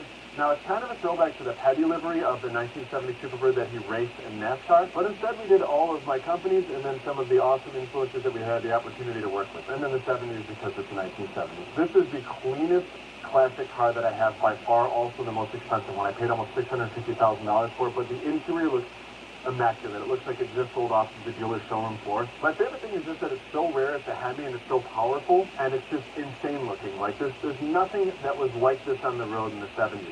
My least favorite thing, much like all the other classic cars, is that this thing has been in the shop probably 12 times since I've had it. And the great thing is that the fixes are always really cheap and easy to do because it's a classic car. It's just had quite a bit of downtime from all of the fixes, but that's all right. I'm still going to keep this thing hopefully forever and ever. The Plymouth Superbird comes in at number 10 of 32. This is my 1978 Pontiac Trans Am SE. I actually got this right around the time the F1 race was in Miami last year. I went and looked at it while we were out there, and I fell in love with it. This was one of the few vehicles that when I was 15, 16 years old looking out for my first car, I just loved these, and I always wanted one of the 6.6 liters. Now, this is not a 6.6 because it has an LS3 swap in it. When it comes to classic cars, there's a clear division with I'm either a purist or I'm all about fabricating them, modifying them, and getting them to be exactly like I want them. With the Daytona, the Superbird, I won't change a thing about those that is not very easily reversible. With this, it has significant suspension changes, Willwood brakes, aftermarket wheels, front and rear LED lights. It has to have the T-tops. I would not have bought one of these things without the T-tops. And because it's the SE, it's actually the more rare version of this, which is ironic because we went and modified it, but that's all right. And we're going to go take this for a drive in a second because my favorite thing about this is that it is the car that I am most connected with. My least favorite thing about this is probably that it is an old build, so there's a lot of kind of rattles, the paint is imperfections, and it's just clearly a 10-year-old restoration, but that's okay. We're not going to go and restore this thing. I love this thing too much. I don't want it to be out of commission for a year. Let's go for a drive. All right.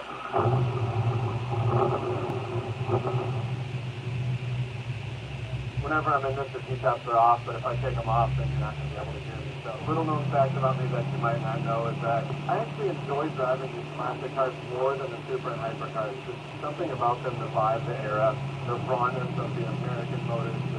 It's just more fun for me. This is probably my favorite car to do drifts in. There's lots of videos out there of me drifting this around U-turns and stuff like that.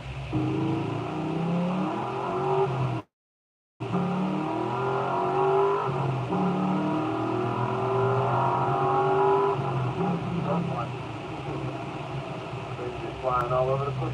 That's the old build quality.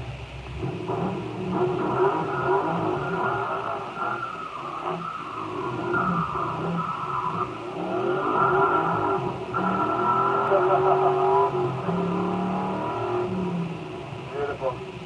Absolutely beautiful. The Trans Am comes in at number 4 of 32. Next up is my 1989 Lincoln Town Car Limo.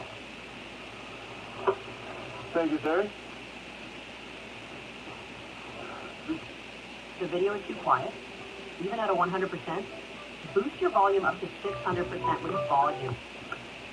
All buckled up and ready to go. This car is strictly a vibe car. I love it because it has the interior lights, literally the no smoking sense of whoever ordered this thing brand new. It has the old tube TV, a legit phone that I can call the driver with. Hey Jack, how you doing? You want me to shut the hell up? All right, fine. And you can it's actually really comfortable. And the coolest thing about this that I like the most is it actually has the Mustang 5.0 motor in it from the late 80s. They straight up just put these in the Lincoln Town Cars. That is so freaking cool.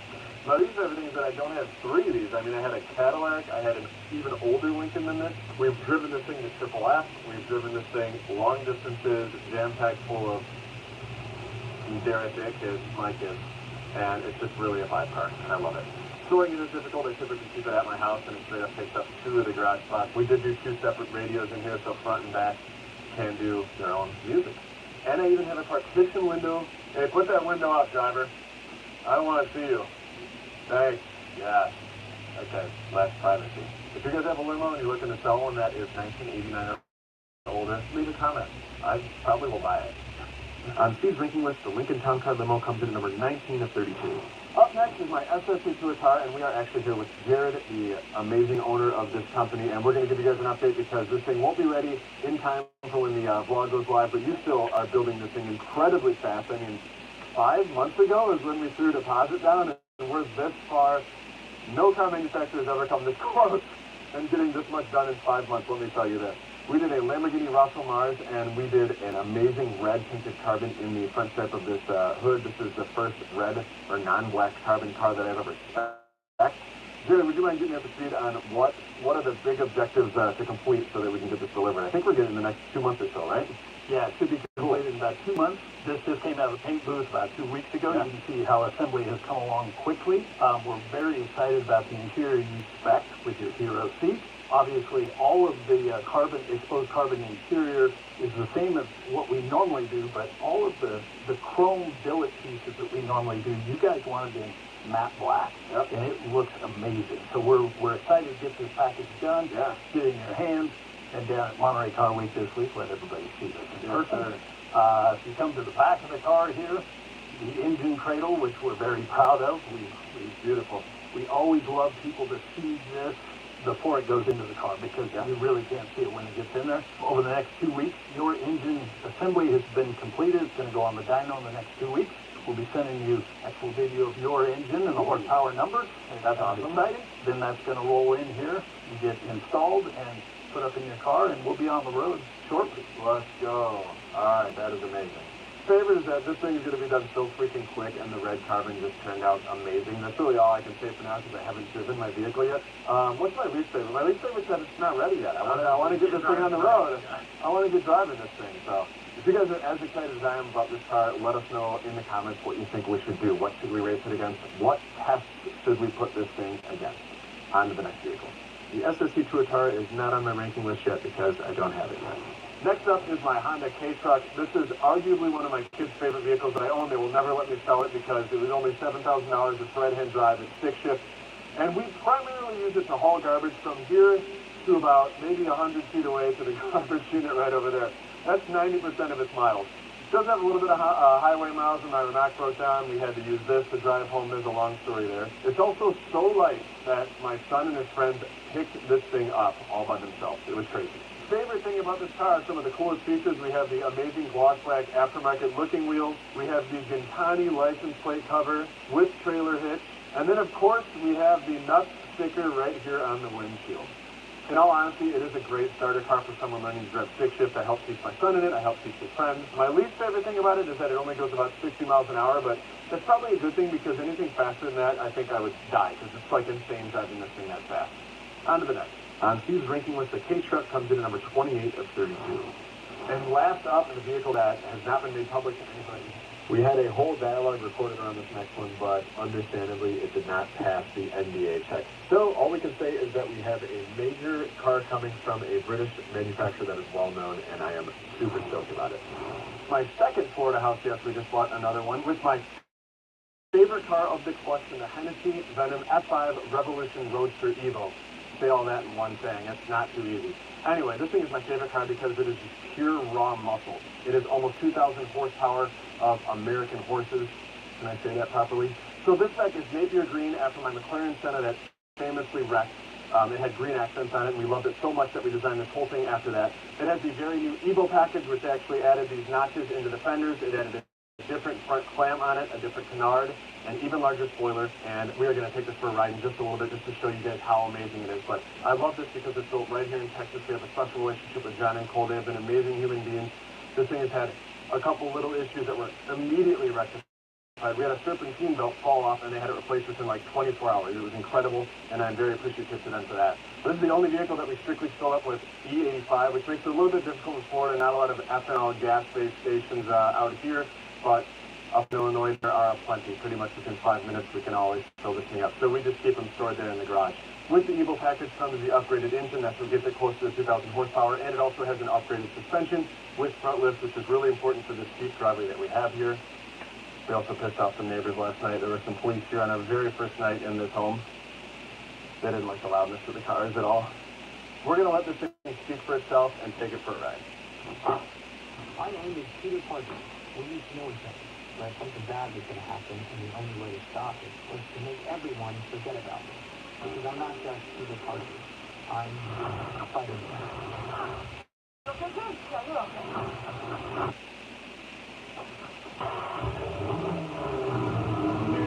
It is a hot Florida day. We're going to get that AC rolling.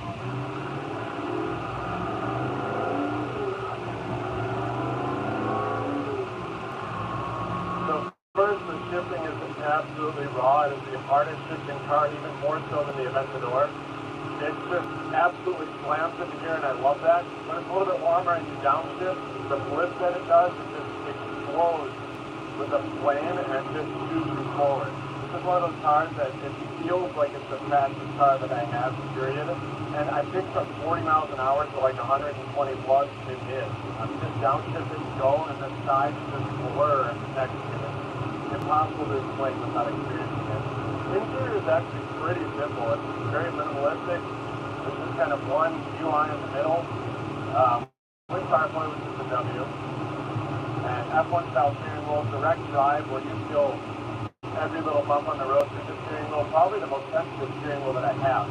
It took some getting used to. I remember first driving it, I was constantly adjusting and moving, and then you just learn that you gotta just kind of adjust less. I just kind of do it naturally now, but I remember it was definitely a challenge getting used to it, but now it just feels like a normal part of me. My least favorite thing is probably just the heating and the cooling.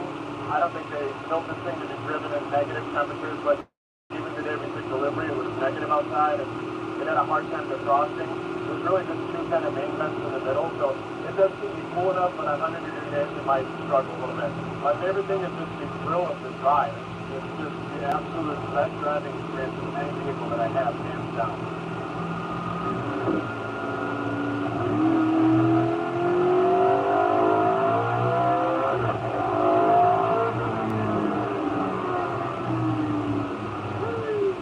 I also forgot that I updated the brakes as well. I drove the 6-shift to new constant right there after a nice pull. Good timing on my slowdown. Anyway, I drove Lewis's. He has the only 6-shift one in existence right now, and he did the upgraded brakes. And after experiencing that, I'm like, I have to have the upgraded brakes. And these things actually make a really big difference. It was about $35,000 for the upgrade, but worth its weight in gold.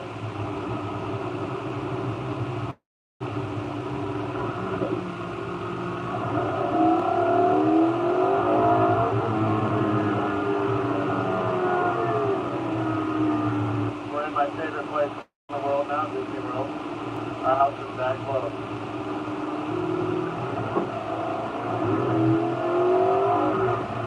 Insane how fast it is on the downshift when the turbos really kick in. I revised my favorite thing. It's actually downshifting it.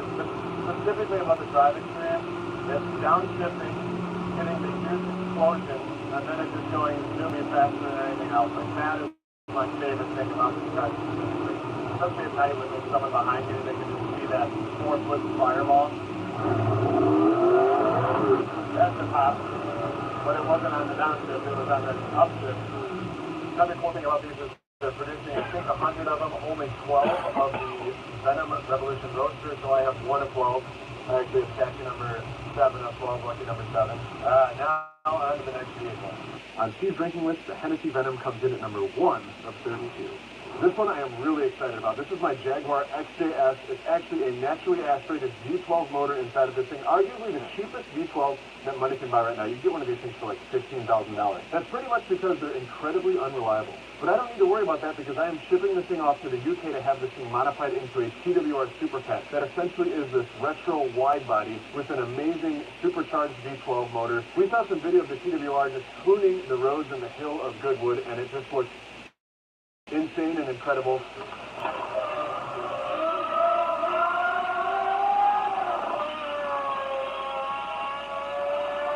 And I was able to meet the owner, who is just a great guy, and I am super excited for them to customize this. And I'm going to do a really bold and different color on the Hamilton collection. I want to lean into some sort of green, whether it be some minty green or some dark green, and a very, very bold interior to contrast it. And I think this is going to be a car that I'm going to put a whole lot of miles on. How much is the conversion to the TWR Forget? That's where things get expensive. It's a little bit over $550,000 all included. I think it's going to be well worth it though. My least favorite thing about it though is that it stinks and it doesn't really have brakes that work, so we have to manually push it around. My most favorite thing about it is just that it is a retro vibe, crazy looking car with a naturally aspirated V12. You just can't beat that for under $20,000. On Steve's ranking list, the Jaguar XJS comes in at number 30 of 32. And one last thank you to today's video sponsor, Incogni. I have 3 businesses that are selling on Shopify. Once I figured out. We've got an amazing vlog for you guys today. We're going to visit all 3 U.S. hypercar manufacturers over the next 24 hours. At Hennessy, they're going to give us a private tour of John Hennessy's collection, one never seen.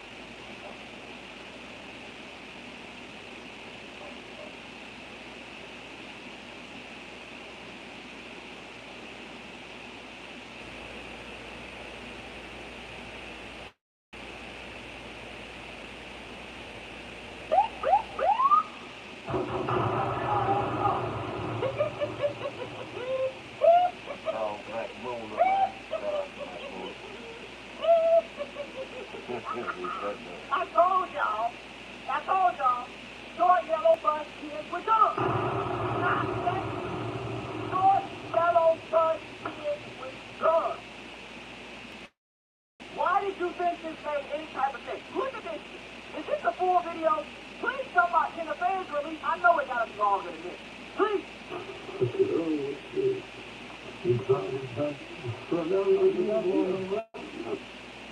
Look at him. He poured the drink out. So right here, we're going to do the full breakdown, guys, all right? Get your popcorn ready. This is going to be a good one, all right? So when you first see the video start, you see Pooh Shicey's dad in the back holding the contract. At this point, the contract had been signed. Pooh Shicey, remember, it was Pooh Shicey's idea. He's the ringleader. He's the gang chief. He's the top of gang leader. Oh, my God. It was his idea. He the one who told Big 30 to pull his phone out and record. Remember that, okay? So, at this point, Gucci Mane, they had already poured the Draco out. Gucci Mane had already signed the papers. But Pooh Shicey thought, oh yeah, I'm gonna be smart. I ain't gonna record him, and so I have all the evidence on Trump now. Yeah. So at this point, Gucci like, man, y'all on some weirdos. Y'all trying to rob me. I'm gone. Bye. Whatever. See you later. They already took his watches at this point. I think they took his jewelry at this point. It's already like over with. Somebody said his drop is done business. So Gucci trying to walk away at this point. He poured his Draco out like he poured the Draco right back out. Hold on, you ain't going nowhere.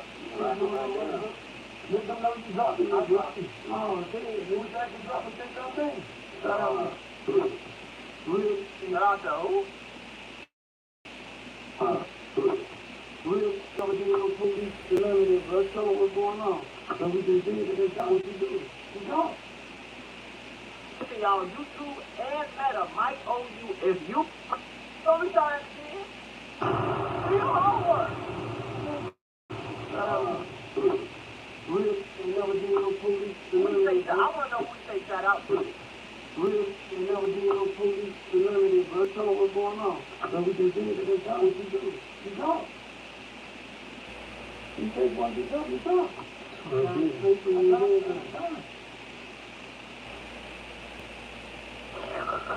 Gucci right shot. Boy, I want to say, bro, I feel like this video is a win for Gucci. Because Gucci ain't panicking. Gucci ain't begging for his life. Gucci ain't got his hands up. Gucci Mane chilling. Hands in his pocket, chilling. I signed the papers, yeah, whatever. I'm gone, man. Y'all tripping. I'm too rich for this shit here. Y'all crazy as hell. I came here to negotiate a contract with y'all.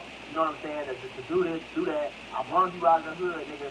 You don't get to shine to me. I'll blow you up, and just because now you got the #1 record in the street, and you the biggest rapper, the biggest gangster rapper since fucking I don't know who, and now you think I'm supposed to drop you, and now I can't make no money from the biggest deal, and I'm the one who did it? No, we can negotiate something, but I ain't just gonna let you go all the way. So understand how many stupid ass people is here, okay? You have Pooh Shicey. Pooh Shicey is here, okay? Now, when is this? This is just a quick question off the top of my head. Wouldn't it make more sense to have your mask on, make him sign it, and then run so that there was no evidence of who did it, when they did it, how they did it? Like, you gotta be 25 million different types of stupid. Your daddy's stupid, you slow as hell, Big 30 slow, this nigga right here, where he at? He's sitting right here, he ain't got no, what you got the hood on for? I see your face clear as day. No mask on, no nothing. You recorded this shit, put the gun on it. You put the gun on camera. Why would you put the gun on camera? Like, y'all, boy, it's not wrong. And then he thought he was going to delete the video, and the feds wasn't going to find the video because you deleted it? What? Stop it. Get some help. My nigga, what? What? None of y'all got no mask on. All y'all floating them up. There's multiple witnesses in the whole studio. Y'all did this on an ankle monitor on pretty much federal probation after you just got out of bro, what the fuck is wrong with you, retarded? You shot a nigga in the ass in Miami in a lime green McLaren. You shot him in the booty because you called him to buy some sneakers and some Wow. And you didn't want to pay for it, even though you had like $300,000 cash in your bag, in your hand. You didn't want to pay him for it. You wanted to rob him and get it free. So you shot him in the ass, took his shit, went to the federal jail, got hit with a slap on the wrist. He was only in there like 3-4 years. Got hit with a slap on the wrist, came home, was pretty much completely free. All you had to do was stay out of trouble and rap. And you thought it was going to be a good idea. You, your dumbass daddy, your dumbass cousin, and your dumbass homie thought it was going to be a good idea to pull up to the studio where you got text messages, phone calls, showing that you linking with, you going to the studio for a meeting, quote unquote, legit business meeting. Then you get there and rob Goose. Not only do you make him sign you out the contract with a Draco in his face, you then proceed to rob him, his security, his off-duty police security, his cameraman, and his business partner, white boy?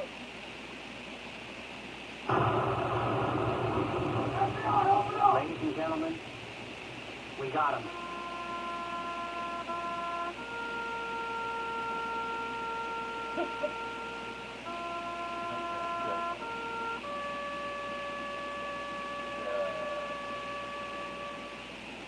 We have gone to the point where literally anybody can build a fully working app without knowing how to code.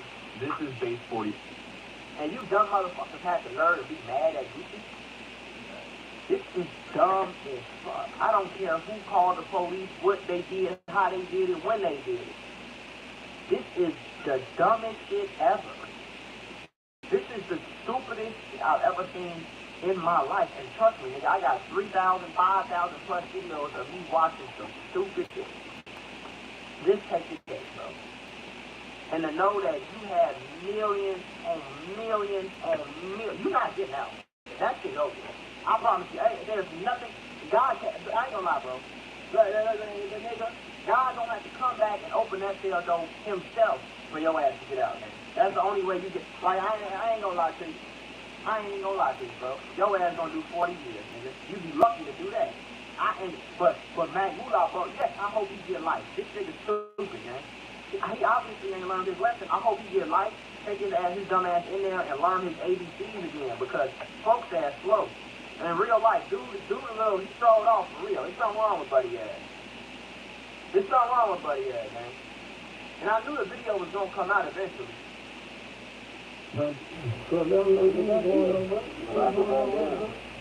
them know you dropping. No, it was actually dropping 6,000.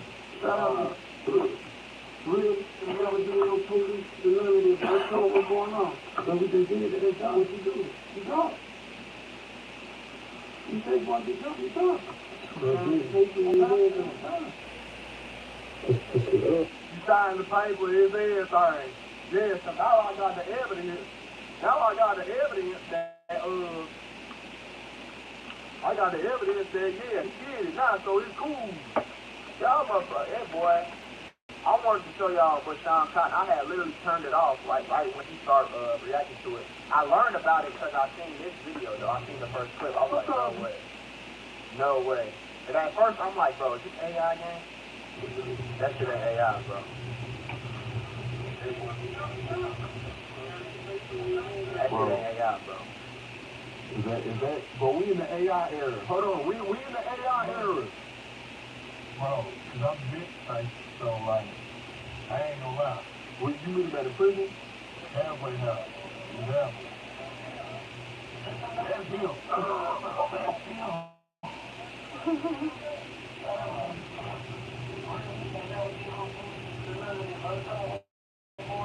I don't know who he said shout out to. And again,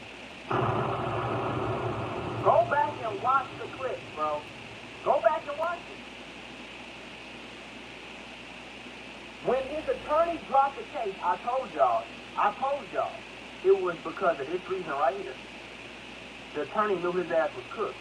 The attorney dropped that case because the attorney didn't want to have an L on his record, because ain't no way he, nigga, John the Baptist couldn't beat this case, nigga. You hear me? Johnny Cochran wouldn't have, but nigga, I'm talking about toasted strudel, nigga.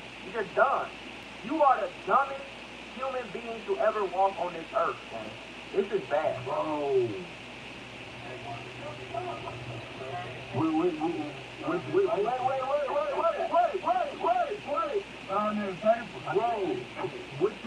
know, like, bro. Why would That's you stupid. throw your rifle, bro? Because niggas want to be gangster, that's why. Niggas want to be gangster more than they want to be out in the street. Niggas want to be gangster more than they want to be rich. That's why I tell you, I told you his boyfriend probably in jail, gang. Real, I'm not even joking. Y'all, this might be funny as hell to some of y'all. I'm not joking. He might have a boyfriend in there. He likes that shit. He likes being in there stinking, dirty, in jail, bunk beds, fights, murder. He likes that. That's what he want to do. That's what he want to do. That's what he want to do, bro. He's the animal in the zoo that you let back into the wild and he run back in the cage. He likes that. He likes that. That's okay. Cool. Gucci man, good job, buddy. Because I'm going to tell you, guess what happened? There's two things that happened. Number one, you made it home to your family. He did. That nigga going to jail. Prison. Prison. You made it home to your family. That's the number one thing. I'm probably trying to get home to my kids and my wife, bro. I'm not about to die. You think I'm finna die in this studio because I didn't want to sign a contract or because I didn't want to give you this dumbass watch that I got insurance on anyway? Here. You got it, buddy. You got it. You got it, buddy. Great. You're tough. Good job. Ha-ha. You're tough and you in jail. So, I'd rather be a bitch. If you gonna call me a bitch, I'd rather go home to my mansion, my beautiful wife, my beautiful kids, my millions of dollars, my other millions of dollars worth of jewelry, my nice boats and cars, and I'd rather go home to that and be a quote-unquote bitch than be your tough ass and go to jail, goofy. Use a goofy. Oh, that feels deal right there. Yeah, he's done. 240 Anthony. Nigga. He's done. Take attention, dog. You're out of there. You're done. Bro, what? And it's a fed. Oh, It's a fair bro, thing. niggas, people been telling me, like, bro, you know, we got, like, connections, like, people been saying shit was gonna come out. Remember at the beginning they said there was no evidence, there was nothing on surveillance. I told y'all that was cap. Introducing Iron Beam, a bright choice for futures trading. Iron Beam is an industry-leading broker catering to traders worldwide. With 24-hour live support and the free Iron Beam platform, you can trade the most popular and liquid future contracts anywhere and from any device. With day trade margins as low as $50 and no account minimums, futures trading is more accessible than ever. Register now and let us help you shine a light on futures trading. Iron Beam.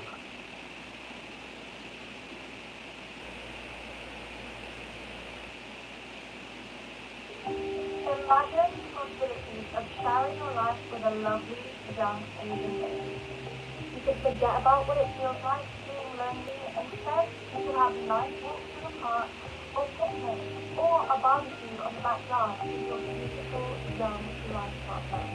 Having this conversation with someone who appreciates you and is always at you, hearing good morning from someone you love, a small thing like that just makes your day brighter and happier. Some American men, even in their 60s, bring this dream into reality and connect their lives with younger ladies from Thailand or the Philippines. Lovely young ladies with strong family traditions, a sense of motherhood, and a loyalty to their partner bring warmth, happiness, and fulfillment in the life of a lonely man. And most of these happy couples find each other online within the community like the one you can join right now by visiting our platform. Our welcoming community is designed to easily connect single American men with ladies from Thailand or the Philippines.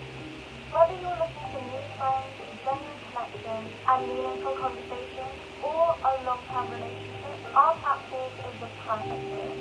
Not only do all members have their photos, but they also mention their hobbies, interests, education, and professions. And it's quite common for women in our community to be proactive and begin conversations. So every detail on our platform helps everyone find what they are looking for. How about giving it a try and meeting the person that can add new colors to your life and give that sparkle in your eyes? Click the link below to take a quick compatibility check.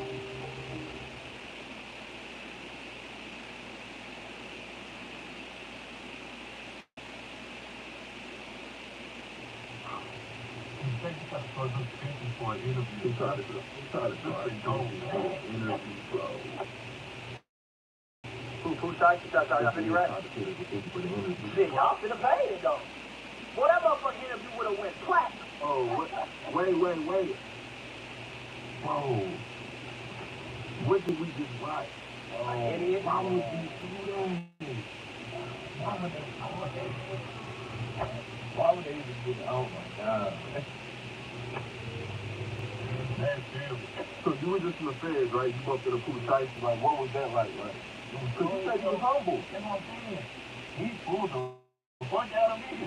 He came off straight bullshit. Like, he said that Gucci owed him $10 million, but... No, he told you that? Yeah. That's great. He said that Gucci owed him. I think I remember you did tell me that. Wow. That's He great. told you, cause remember you came to the office, cause, no, look, he's not lying, because I was at the office, he had to get permission to leave, and you bumped into him then, and he didn't tell me that. Wow! Yo, this was back then. This my nigga, I'm not thinking he's capping. But you know, sometimes rappers could be like... Saying stupid shit. They over-exaggerate. And I still think he over-exaggerates. How the fuck does Gucci owe you $10 million? Explain to me how that works. That's not how that works. He don't owe you shit. Your dumbass brain thinks he owes you something. He don't owe you nothing, bro. You've had ample opportunity to make over $10 million. That's how business works, dumbass. If I front you, let me put it in street terms. If I front you a brick, I'm going to take most of the profit because I'm taking the risk. I'm taking the loss. I'm the one who paid for the shit. You understand what I'm saying? So if I spent $1 million taking you out of the hood and blowing you up, you know it's a chance that $1 million it's not guaranteed that $1 million is going to come back to you. So if you make $10 million off of my $1 million that I gave you, if I make $10 million, that's my money, nigga. But guess what? You rich now. You got chains, you got cars, you got clothes, you got shows, you got money. It ain't like you was in prison with no lawyer. It ain't like you came home and bought $2-3 million worth of cars, bro. You came home and bought jewelry. You came home with millions of dollars. What are you talking about? He owes you $10 million. Nigga, you fucking stupid. I want to see what Flacco got to say. He's the dumbest criminal to ever live. The dumbest man. And the dumbest man, bro. It's not even close. Pooh Shiesty is not just going to jail. Pooh Shiesty is going under the jail. Where they're going to put Pooh Shiesty under the jail, he will never see daylight again. Not only will he not see daylight again, he's going to a part of the jail where daylight won't see him. No doubt. Arrested 9 people in connection with robbery and kidnapping at a Dallas recording studio. Good evening. I'm Clarice Tinsley. I want to show y'all this part of the video. A Memphis rapper known as Pooh Shiesty held a group of musicians at gunpoint during a dispute over a recording contract. Fox 4's Alex Boyer is live with details. Hi, Alex. Fucking idiot. Hey, Clarice, this is certainly a crazy story. According to that complaint, he, along with his father and 7 others, traveled to Dallas back in January to go to a recording studio to meet up for a purported business meeting. But once there, the rapper allegedly held a record executive at gunpoint over that record deal dispute. From rapper, now make me. Syracuse kidnapper, Marcel Williams Jr., known as Pooh Shiesty. Look at all that money. Look at all them things. All them cars. The owner of his record label, New 1017 Records. You're not about to tell me that Gucci wants to take care of you. You're not about to tell me that you had a slave contract when you got all this money. You doing all of this. You're not about to. Oh, I'm still in the middle of the damn thing. You're not going to tell me that Gucci owe you $10 million. You making that sound like he took $10 million and gave you $20,000. It looks like he took $10 million and gave you about $10 million, my nigga. What the hell? Join Google Fi Wireless and get up to $800 off Pixel 10 Pro, plus save on your service. Sign up for unlimited premium, our most popular plan, and get maximum perks like high-speed data in over 200 international destinations. Plus, connect laptops, tablets, and select smartwatches at no extra cost. And save $10 per month on your bill for 2 years. Get the most out of your Pixel 10 Pro. Switch today.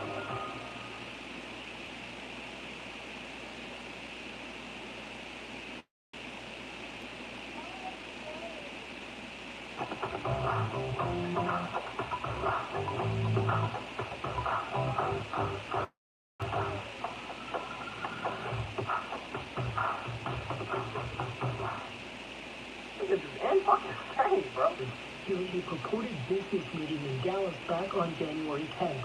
At the time of the incident, he was on house arrest for a previous unrelated crime. Williams Jr. produced an AK-style pistol and forced one of the victims to sign a release from the recording contract at gunpoint. Williams Jr. and 8 co-conspirators lured the 3 victims to a Dallas recording studio. The gist of it is this: Williams wanted out of his contract with... And I'm gonna tell you real quick why he took too. Because they have everything, bro. First of all, who are the dumb-ass wannabe gangster following the leader, tag-along-ass niggas that took a Greyhound bus? You let a multi-millionaire put your dumb ass on a Greyhound bus to go rob a nigga across multiple state lines? Do you know what the definition of a federal crime is, my nigga? Boy, y'all slow as a boxer.